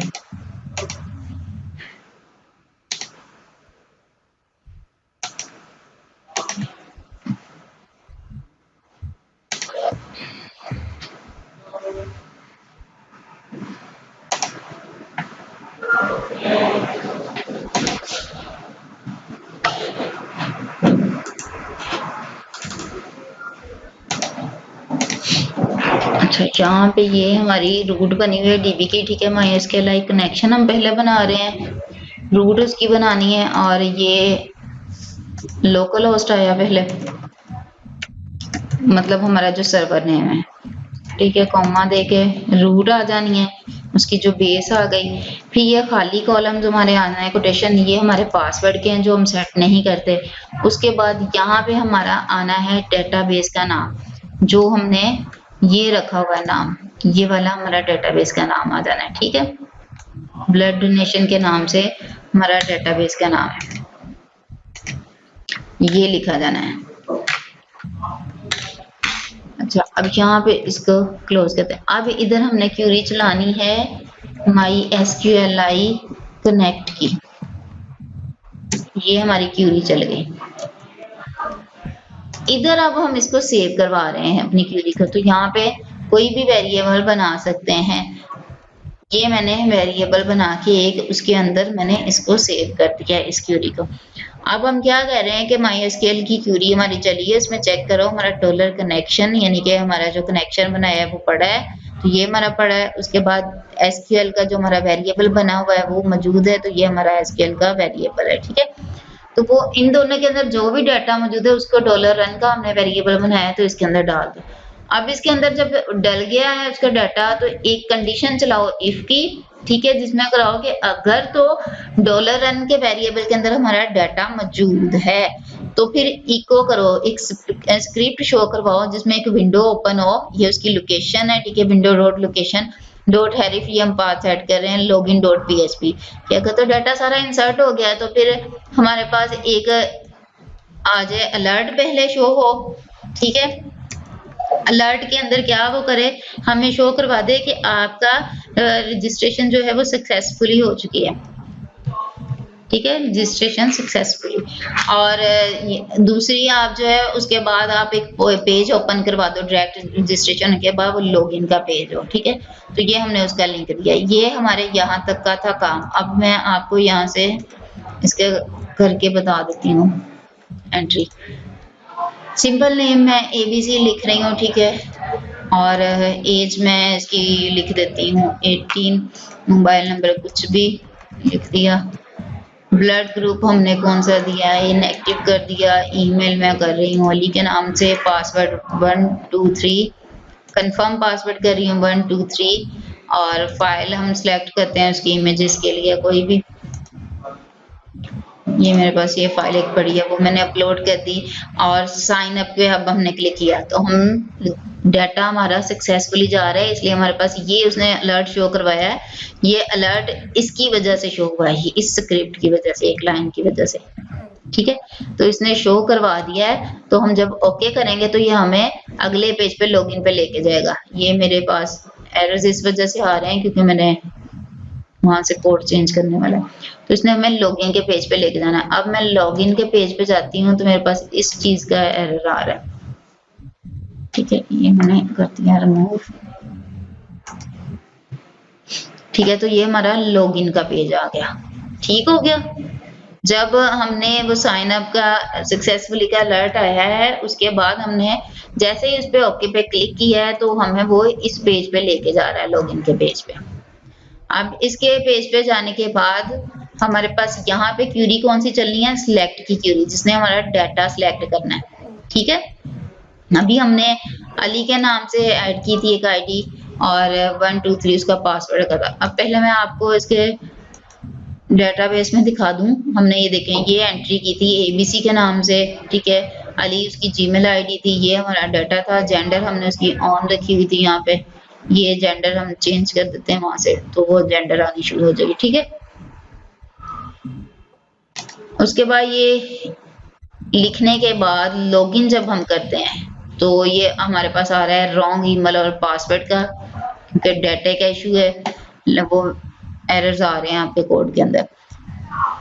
कनेक्शन बनना है सबसे पहले, जो कनेक्शन हमने यहाँ पे बनाया हुआ था सेम यही कनेक्शन आपका उधर लगना है।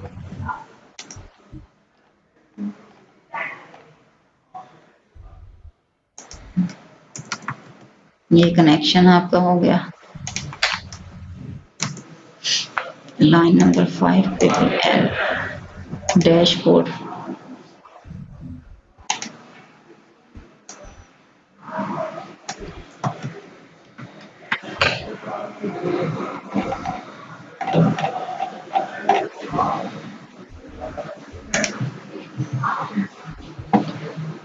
ठीक हो गया।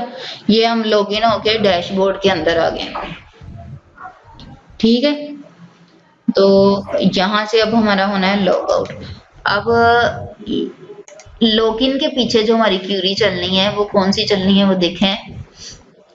फॉर्म हमने सारा वही बनाया है उसी तरीके से जैसे रजिस्ट्रेशन पेज का बना था, नेम हमने इसमें भी दिया है, टाइप भी दी है, फॉर्म का मेथड हमने पोस्ट दिया हुआ है। अब हम यहाँ पे वही क्यूरी चला रहे हैं, कंडीशन पहले चला रहे हैं, और पहले ये जो हमने यूजर इंटरफेस के फ्रंट एंड में हमने जो नेम दिए थे उनको डिक्लेयर करवा रहे हैं, यहाँ पे ये दोनों वो आगे। फिर हमने एक कनेक्शन बनाया ये वाला, उसमें हम क्यूरी चला रहे हैं कि अगर तुम्हारी इसके लिए क्यूरी में देखो हमारा कनेक्शन ये सेट है तो हमारे पास सिलेक्ट की क्यूरी चला दो। ये हमने सिलेक्ट की क्यूरी चलाई है। आपको वो कहेंगे अगर के सिलेक्ट की क्यूरी लिखो, आपको जरूरत नहीं है कि आप ये वाली चीजें लिखो, ठीक है। आपने सिंपल यहाँ पे क्या करना है, इज इक्वल का साइन पहले आना है, ठीक है, उसके बाद सिलेक्ट, ठीक है, सॉरी मजा आ जाने सिलेक्ट। अब ये स्टार है, स्टैरिक इसको बोलते हैं, स्टैरिक स्टैरिक करना है। स्टैरिक का मतलब होता है सारा डाटा कलेक्ट करना है, ठीक है। स्टैरिक फ्रॉम कहाँ से, फिर यहाँ पे ये जो आ जाना है ये हमारे टेबल का नेम आना है जो हमने डेटाबेस के अंदर बनाया है। ये हमारे डेटाबेस के अंदर डोनर के नाम का एक टेबल पड़ा है, उसका नाम लिखना है हमने, ठीक है। डोनर टेबल लिखा गया, अब लिखना है वेयर। अब हम उसको बता रहे हैं कि हमने डाटा किस किस चीज का वहां से इकट्ठा करना है, ठीक है। तो हम किसका कर रहे हैं, ईमेल के थ्रू हम डाटा ले रहे हैं, ईमेल आ गया और पासवर्ड आ गया, ठीक है। ये दो डाटे हमने उसमें लगाने हैं, तो हम सिंपल यहाँ पे ईमेल लिखेंगे और ईमेल के बाद हम यहाँ पे उसको देंगे is equal sign, single colon के अंदर हम उसको बताएंगे कि मेरा ये वेरिएबल लो डॉलर ईमेल वाला, ठीक है। उसके बाद यहाँ पे 2 कोमा। अब पासवर्ड हमारा दूसरा कॉलम आ जाना है ये वाला, ठीक है। तो पासवर्ड लिखेंगे, फिर इसका हमने दे देना है और यहाँ पे ये वाला वेरिएबल आ जाना है डॉलर पासवर्ड। ये हमारी यहाँ तक जो है क्यूरी हो जाएगी। अब इसमें हमने क्या करना है, यहाँ पे अब हमने एक और वेरिएबल बनाना है अपनी मर्जी का, जिसमें हम उसको कहते हैं कि हमारा जो डाटा है वो यहाँ पे तुमने डालना है, ठीक है।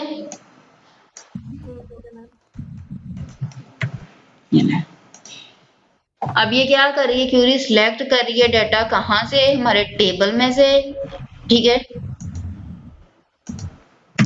टेबल में से डाटा सिलेक्ट कर रही है और उसमें वो पूछता है कि हमने टेबल में तो चला गया है, अब मैं टेबल में से किस किस चीज का डाटा निकालूं। तो हम सिंपल इसको कह रहे हैं कि तुमने ईमेल का डाटा निकालना है और पासवर्ड का निकालना है, ठीक है। इन 2 चीजों का तुमने डाटा निकाल के तो उसको स्टोर करवाना है इस वेरिएबल के अंदर। यहाँ पे भी ये वही चीज की गई है, बस उन्होंने थोड़े और मेथड्स के साथ कर दिए। अच्छा, अब यहाँ पे उन्होंने क्या किया, सिलेक्ट करना है डोनर के टेबल से वेयर ईमेल, जिसके अंदर हमने लाइक भी करवाते हैं कि ये डाटा हम ले रहे हैं। जैसे मैंने इज इक्वल का साइन लगाया तो उसकी जगह पे ये लाइक लिखा है। लाइक किसमें से, ये जो हमारी ईमेल पड़ी है इसके साथ परसेंटेज लगा दिया, ठीक है। उसके बाद हम कहते हैं कि इफ ये वाली हमारी डॉलर क्यूरी अगर इसके अंदर डाटा पड़ा है तो चेक करो कि हमारी नंबर ऑफ रोज जितनी भी, मतलब ये नंबर ऑफ रोज हैं, ये सारी रोज हैं हमारे पास आ रही, इनमें से किसी के साथ वो डाटा मैच करता है या नहीं करता, ठीक है। अगर तो वो नंबर ऑफ रोज के किसी भी डाटे के साथ मैच नहीं कर रहा, वो 0 है, ठीक है। 0 होता है फॉल्स के लिए और 1 होता है ट्रू के लिए। अगर तो वो मैच नहीं करता तो स्क्रिप्ट एक चलाओ इको करके कि रॉन्ग ईमेल और पासवर्ड, ठीक है। लेकिन अगर वो मैच करता है तो तुमने एक और स्क्रिप्ट चलानी है, कंडीशन चलानी है, व्हाइल लूप चलाना है, जिसके अंदर आए आपका फेच एरे करे और ये वाली जो क्यूरी है ना, इसको चेक करके उसका डाटा डॉलर रो के अंदर लेकर आए। ये लूप चलेगा और ये सारे डाटे को चेक करेगा, जितनी भी ये लाइंस का डाटा पड़ा है, ठीक है। ये अभी 4 क्यूरीज है हमारे पास, वो चाहे 100 हो, 1000 हो, 10,000 हो, जितनी भी होंगी उनको चेक करेगा, ठीक है। और उसके बाद उसका डाटा जो यहाँ पे इसके अंदर से हमने सिलेक्ट किया है, जो यूजर ने यहाँ पे एंटर किया होगा, उस डाटे को देखेगा। अगर तो वो मैच कर रहा है इस एंट्री वाले का तो फिर वो यहाँ पे हमें ये कंडीशन चलवा देगा, ठीक है। कि अगर तो डाटा ये हमारी ईमेल भी मैच कर रही है और पासवर्ड भी मैच कर रहा है तो तुमने सेशन चला देना है। सेशन हमने एक बनाया है यूजर नेम के साथ, ऊपर हमने यहाँ पे सेशन स्टार्ट किया है। सेशन स्टार्ट करने के बाद डिस्ट्रॉय भी करते हैं, ये हम यूज करते हैं किसी दूसरे पेज के अंदर लॉगिन होने के लिए, मतलब लॉगिन होने के बाद हमारे पास होम पेज या डैशबोर्ड शो हो रहा है तो उसके लिए ये यूज करते हैं। तो ये हमने यूजर नेम का एक सेशन बनाया है, एक हमने आईडी का बनाया हुआ, तो हम उसको कहते हैं कि अगर तो वो दोनों मैच कर रहे हैं, ईमेल भी और पासवर्ड भी, तो तुमने सेशन चला देना है यूजर नेम के साथ, ठीक है। और रोज की होगी डी नेम वाली, जो हमने वहां पे फ्रंट एंड में ये बनाया हुआ है रजिस्ट्रेशन के पेज पे।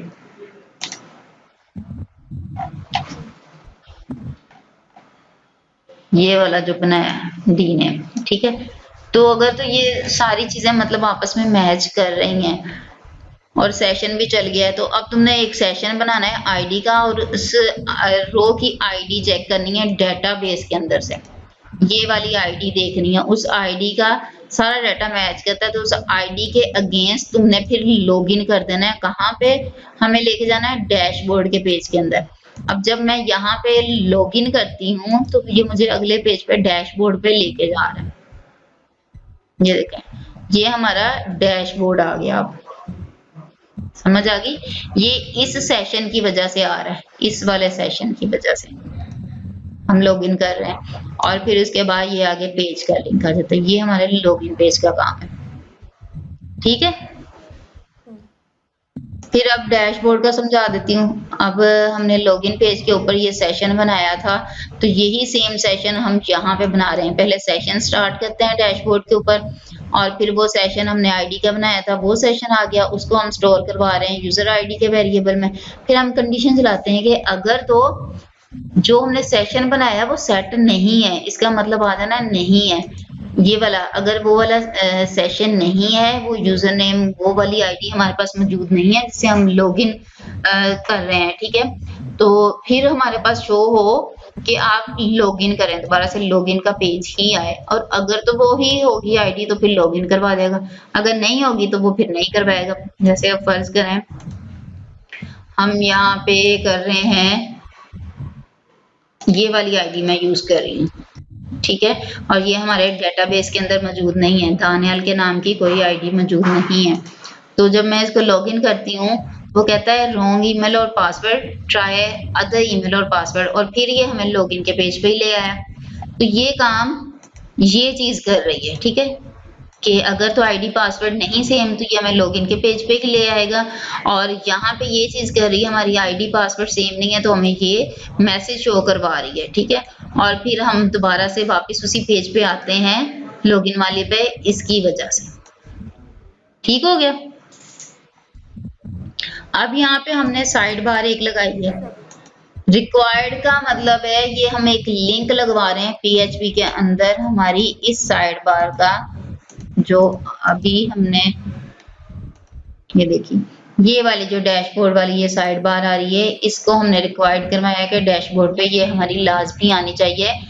इस वाले पेज की चीजें चेंज होनी चाहिए एरिया की, लेकिन इधर हमारे पास साइड बार ही आनी चाहिए। तो हम इसको करवा रहे हैं, रिक्वायर्ड करवा देते हैं कि ये साइड बार है हमारी बनी हुई, तो ये आनी है, बाकी पेज पे हमारे ये सारी चीजें शुरू हो रही है। अब यहाँ पे एम्प्टी जो लिखा हुआ है ये मार्जिन टॉप लिखा हुआ है, ये बूटस्ट्रैप 5 यूज की है उन्होंने, ठीक है। बूटस्ट्रैप 5 में जो है हम जैसे यहाँ पे कर रहे थे मार्जिन टॉप पूरा ये लिख रहे थे, ये बूटस्ट्रैप 3 थी, और यहाँ पे उन्होंने बूटस्ट्रैप 5 यूज कर दिया है, तो ये मार्जिन टॉप इस तरीके से लिखा है। मार्जिन बॉटम के लिए हम एमपी लिखा जाएगा, ठीक है, मार्जिन लेफ्ट के लिए एमएल वगैरह ये चीजें आ जाएंगी।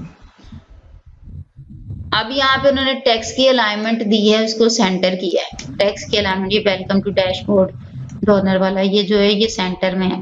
अगर हम इसको चेंज कर दें सेंटर की बजाय मैं कर देती हूँ लेफ्ट पर, तो ये हमारे पास लेफ्ट साइड पे आ गया, ठीक है। ये हमारी चीजें ये काम करें।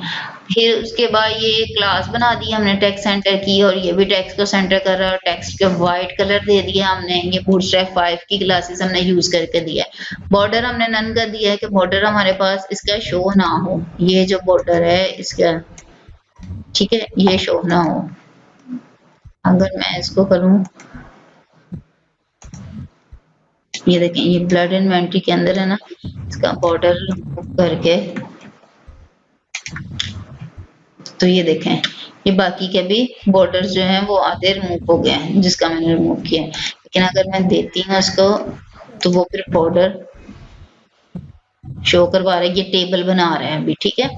पहले बॉर्डर जो है वो नन करवाया, वो शो करवा रहा था बॉर्डर, लेकिन वो कलर अगर हम उसका चेंज करते तो फिर हमारे पास वो शो होना था, अदरवाइज नहीं होना था।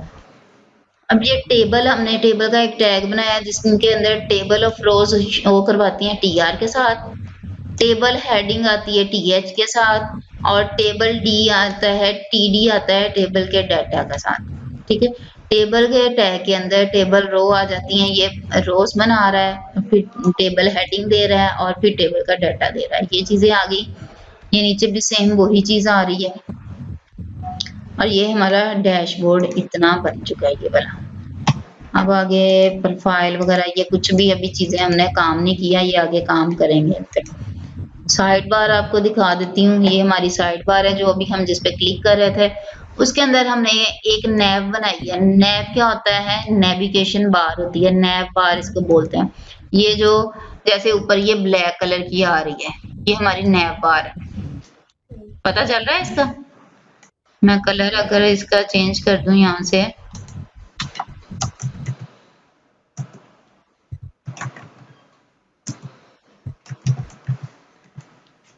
ठीक है, ये इसका मैंने कलर चेंज कर दिया तो ये देखो जैसे ये आ रही है साइड पे। ठीक है, हम अभी साइड बार वाली नैव बार पे काम कर रहे हैं ना, तो इस वजह से ये आ रही है। लेकिन जो ये ऊपर ब्लैक कलर की आ रही है ना, ये भी हमारी नैव बार है, ये दूसरे पेज पे यूज हुई होगी। तो इसका हमने कलर ब्लैक ही रखा है जो बाय डिफॉल्ट नैव बार का आ रहा है। उसके बाद हम यूएल बनाते हैं, इसके बारे में भी आपसे क्वेश्चन करेंगे। यूएल और ओएल दो चीजें होती हैं। यूएल होता है हमारा अनऑर्डर लिस्ट, इसको हम कहते हैं अनऑर्डर लिस्ट। इसका काम क्या होता है? जैसे हम फाइल को यूज करते हैं, यहाँ पे मैं एमएस वर्ड की फाइल ले लेती हूँ अपने पास। हमारे पास ये वर्ड की फाइल है, ठीक है।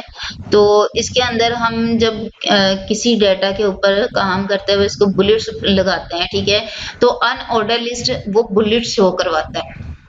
लेकिन जो है ओएल जो है वो हमारी ऑर्डर लिस्ट है, ठीक है। इसने हमारे उन बुलेट्स को काउंटिंग की शक्ल में या एबीसी की शक्ल में शो करवाना है, ठीक है। यहाँ पे ये HTML के अंदर ये काउंटिंग में शो करवाता है। अब ये देखो जरा,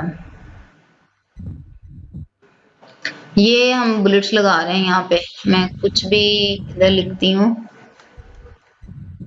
ठीक है, एंटर करती हूँ, वो अगली लाइन आ गई है, ठीक है, एंटर करती हूँ। तो ये बुलेट्स हमारे जो शो हो रहे हैं, ये हमारे शो हो रहे हैं अनऑर्डर लिस्ट के थ्रू,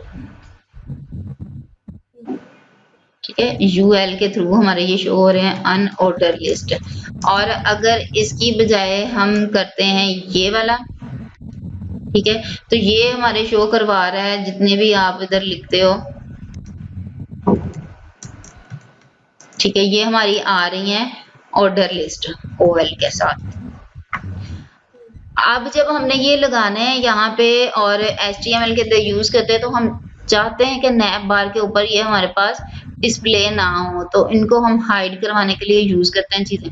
लेकिन अभी आपके यहाँ पे चल रहे हैं ब्लैक कलर में आ रही है, तो आपका पता नहीं चल रहा क्योंकि ये भी ब्लैक कलर में होते हैं।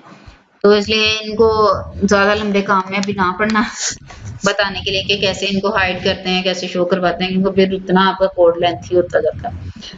अच्छा, अब यूएल के बारे में आपसे पूछना है कि यूएल क्या है, तो आपने कहना है ये हमारी अनऑर्डर लिस्ट है।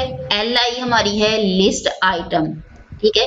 अनऑर्डर लिस्ट के अंदर हमारी लिस्ट आइटम्स मौजूद हैं, जिनके अंदर हम लिस्ट एक बनाते हैं, जितनी भी हमारी आइटम्स होगी उनकी। लिस्ट आइटम में एक क्लास बनाई है हमने नैव बार आइटम की, ठीक है, और इसमें हमने एंकर टैग लगाया है और क्लास उसमें हमने दे दी है मेन लिस्ट आइटम की, कि ये हमारी मेन है लिस्ट। ये जो चीजें हैं ये हमारी लिस्ट की मेन आइटम्स है, ठीक है। ये हमने एक क्लास अपनी मर्जी से बनाई है। Home, edit profile, blood inventory, ये सारी चीजें हमने दे दी। सेम वही चीज आगे जब हम मजीद प्रोजेक्ट पे काम करेंगे तो फिर हम इन्हीं नामों के पेज बनाएंगे, होम के, एडिट प्रोफाइल के, ब्लड इन्वेंट्री के, और फिर उनका लिंक हम यहाँ पे हैरिफ टैग के अंदर इस हैश साइन की जगह पे लगाएंगे, ठीक। मैम ये इसका क्या काम होगा? ये जो हैश का साइन जो है ना, ये आपके पेज को बार बार रिलोड नहीं करवाता। यहाँ पे अगर आपके पेज के पास यहाँ पे कोई लिंक नहीं ना लगा, अभी हमारे पास यहाँ पे लिंक नहीं लगा हुआ, तो हम किसी भी पे क्लिक करते हैं तो पेज हमारा रिलोड नहीं हो रहा। ये देखें, ये ऊपर हैश का साइन दिखा देता है लेकिन पेज हमारा रिलोड नहीं हो रहा। लेकिन अगर यहाँ पे हमारे पास पड़े होंगे तो वो पेज रिलोड होके ना वो फिर उस पेज के ऊपर चला जाएगा जिस पेज का लिंक हमने वहां पे लगाया है। अभी हमारे पास कोई पेज बना हुआ नहीं है, इसलिए हम इसको लगा देते होते ताकि हमारा पेज रिलोड ना हो, ठीक है। अच्छा, उसके बाद लास्ट वाली लिस्ट में हम जो है वो लॉग आउट का एक बना रहे हैं। ये देखें, जैसे ऊपर हमने वो खाली छोड़े हैं और लास्ट वाली पे लॉग आउट का एक हमने ये पेज बनाया हुआ है। यहाँ पे ये लॉग आउट का पेज बना हुआ है, तो उसका हमने लिंक लगा दिया हुआ है। उसका नाम हमने लिख दिया। तो अब अगर हम यहाँ पे क्लिक करेंगे तो ये लॉग आउट हो जाएगा। समझ आ गई? रिलोड होके वो लॉग आउट हो गया। ठीक है, उसके बाद ये फिर एक जो मेन कंटेनर ऊपर आ रहा था, ये वो वाला है जिसके ऊपर लॉग आउट लिखा हुआ था। यहाँ पे ये जो रेड कलर का बटन है, ये भी लॉग आउट का, ये हमारे पास ये चीज शो हो रही है, ये वाली। और अगर मैम ये लॉग आउट का बटन बना हुआ है तो इसमें अगर ये चाहे तो उसका कलर चेंज कर सकते हैं। अगर वो कलर आपको कहते हैं चेंज करने के लिए, तो आपने ये BTN डेंजर लिखा हुआ है ना, ये इसका बाय डिफॉल्ट कलर है। तो आप इस डेंजर की जगह पे ना प्राइमरी कर देना, सक्सेस कर देना, या फिर अगर आपने कोई और अपनी मर्जी का कलर चेंज करना है ना, तो इस चीज को फिर रिमूव करके ना आपने यहाँ पे स्टाइल लिखना है। ठीक है, एट्रीब्यूट इसका लिख के बैकग्राउंड कलर और पिंक कर रही हूँ। अभी मैं सिर्फ एग्जांपल देने के लिए मैं ऐसे बताती रहती हूँ। तो ये देखो कलर हमारा चेंज हो गया। ठीक है,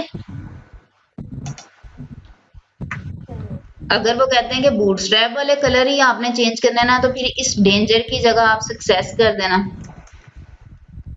ये सक्सेस मैंने कर दिया, वो कलर चेंज हो गया, ग्रीन कलर हो गया। ये सारा आपका कोड है। ठीक है, और ये CSS की फाइल इसमें पड़ी हुई है, ये हमने CSS की हुई है हर चीज की। ये अभी सिर्फ मैंने आपको फील्ड्स का बताया था, उन फील्ड्स के साथ ये विड्थ और उनकी मार्जिन सेट किया हुआ है। ये BTN के बटन का कलर और वो चीजें सेट की हुई हैं। ये यहाँ से कलर आपका चेंज हो रहा है उसका रजिस्ट्रेशन के पेज का, और उसके ऊपर जो बटन लगा हुआ है। फिर इनपुट कंटेनर वगैरह और ये सिलेक्ट की फील्ड का हमने लगा दिया। ये स्टाइल डॉट CSS हमारी ये रजिस्ट्रेशन पेज वाली है, और जो दूसरी है वो लॉगिन के पेज की है। ठीक, अब अगर आपका कोई क्वेश्चन है तो वो पूछ लें। मैम ये मेरी स्क्रीन पे वो सेटिंग कर देना प्रोजेक्ट में। वो मैं अपने पास करके ना आपको वो प्रोजेक्ट सेंड कर देती हूँ, फिर वो उसको मैं अपलोड कर देती हूँ। अभी ये वीडियो मैं आपको देती हूँ, ठीक है, ताकि ना आप इसके देख देख के तो खुद चेंजिंग करो अपने प्रोजेक्ट के अंदर, आपको समझ आए कलर कहाँ से चेंज होना है और क्या क्या चीजें आ रही हैं। ठीक होगी? और मैम ये जरा मुझे चेक जैसे कि अभी आपका आया ना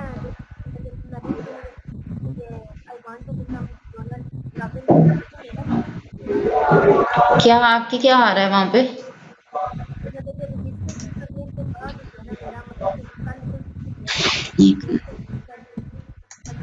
ये अभी इसमें अगर मैं आपकी तरफ से ना मुझे शोर बहुत आ रहा है, आवाज कम आ रही है, और लैपटॉप बंद होने लगा है। पहले तो आप चार्जिंग पे लगाओ इसको, इससे पहले कि बंद हो जाए। अच्छा, मैं यहाँ पे रिकॉर्डिंग अब बंद कर रही हूँ क्योंकि हमारा काम यहाँ पे खत्म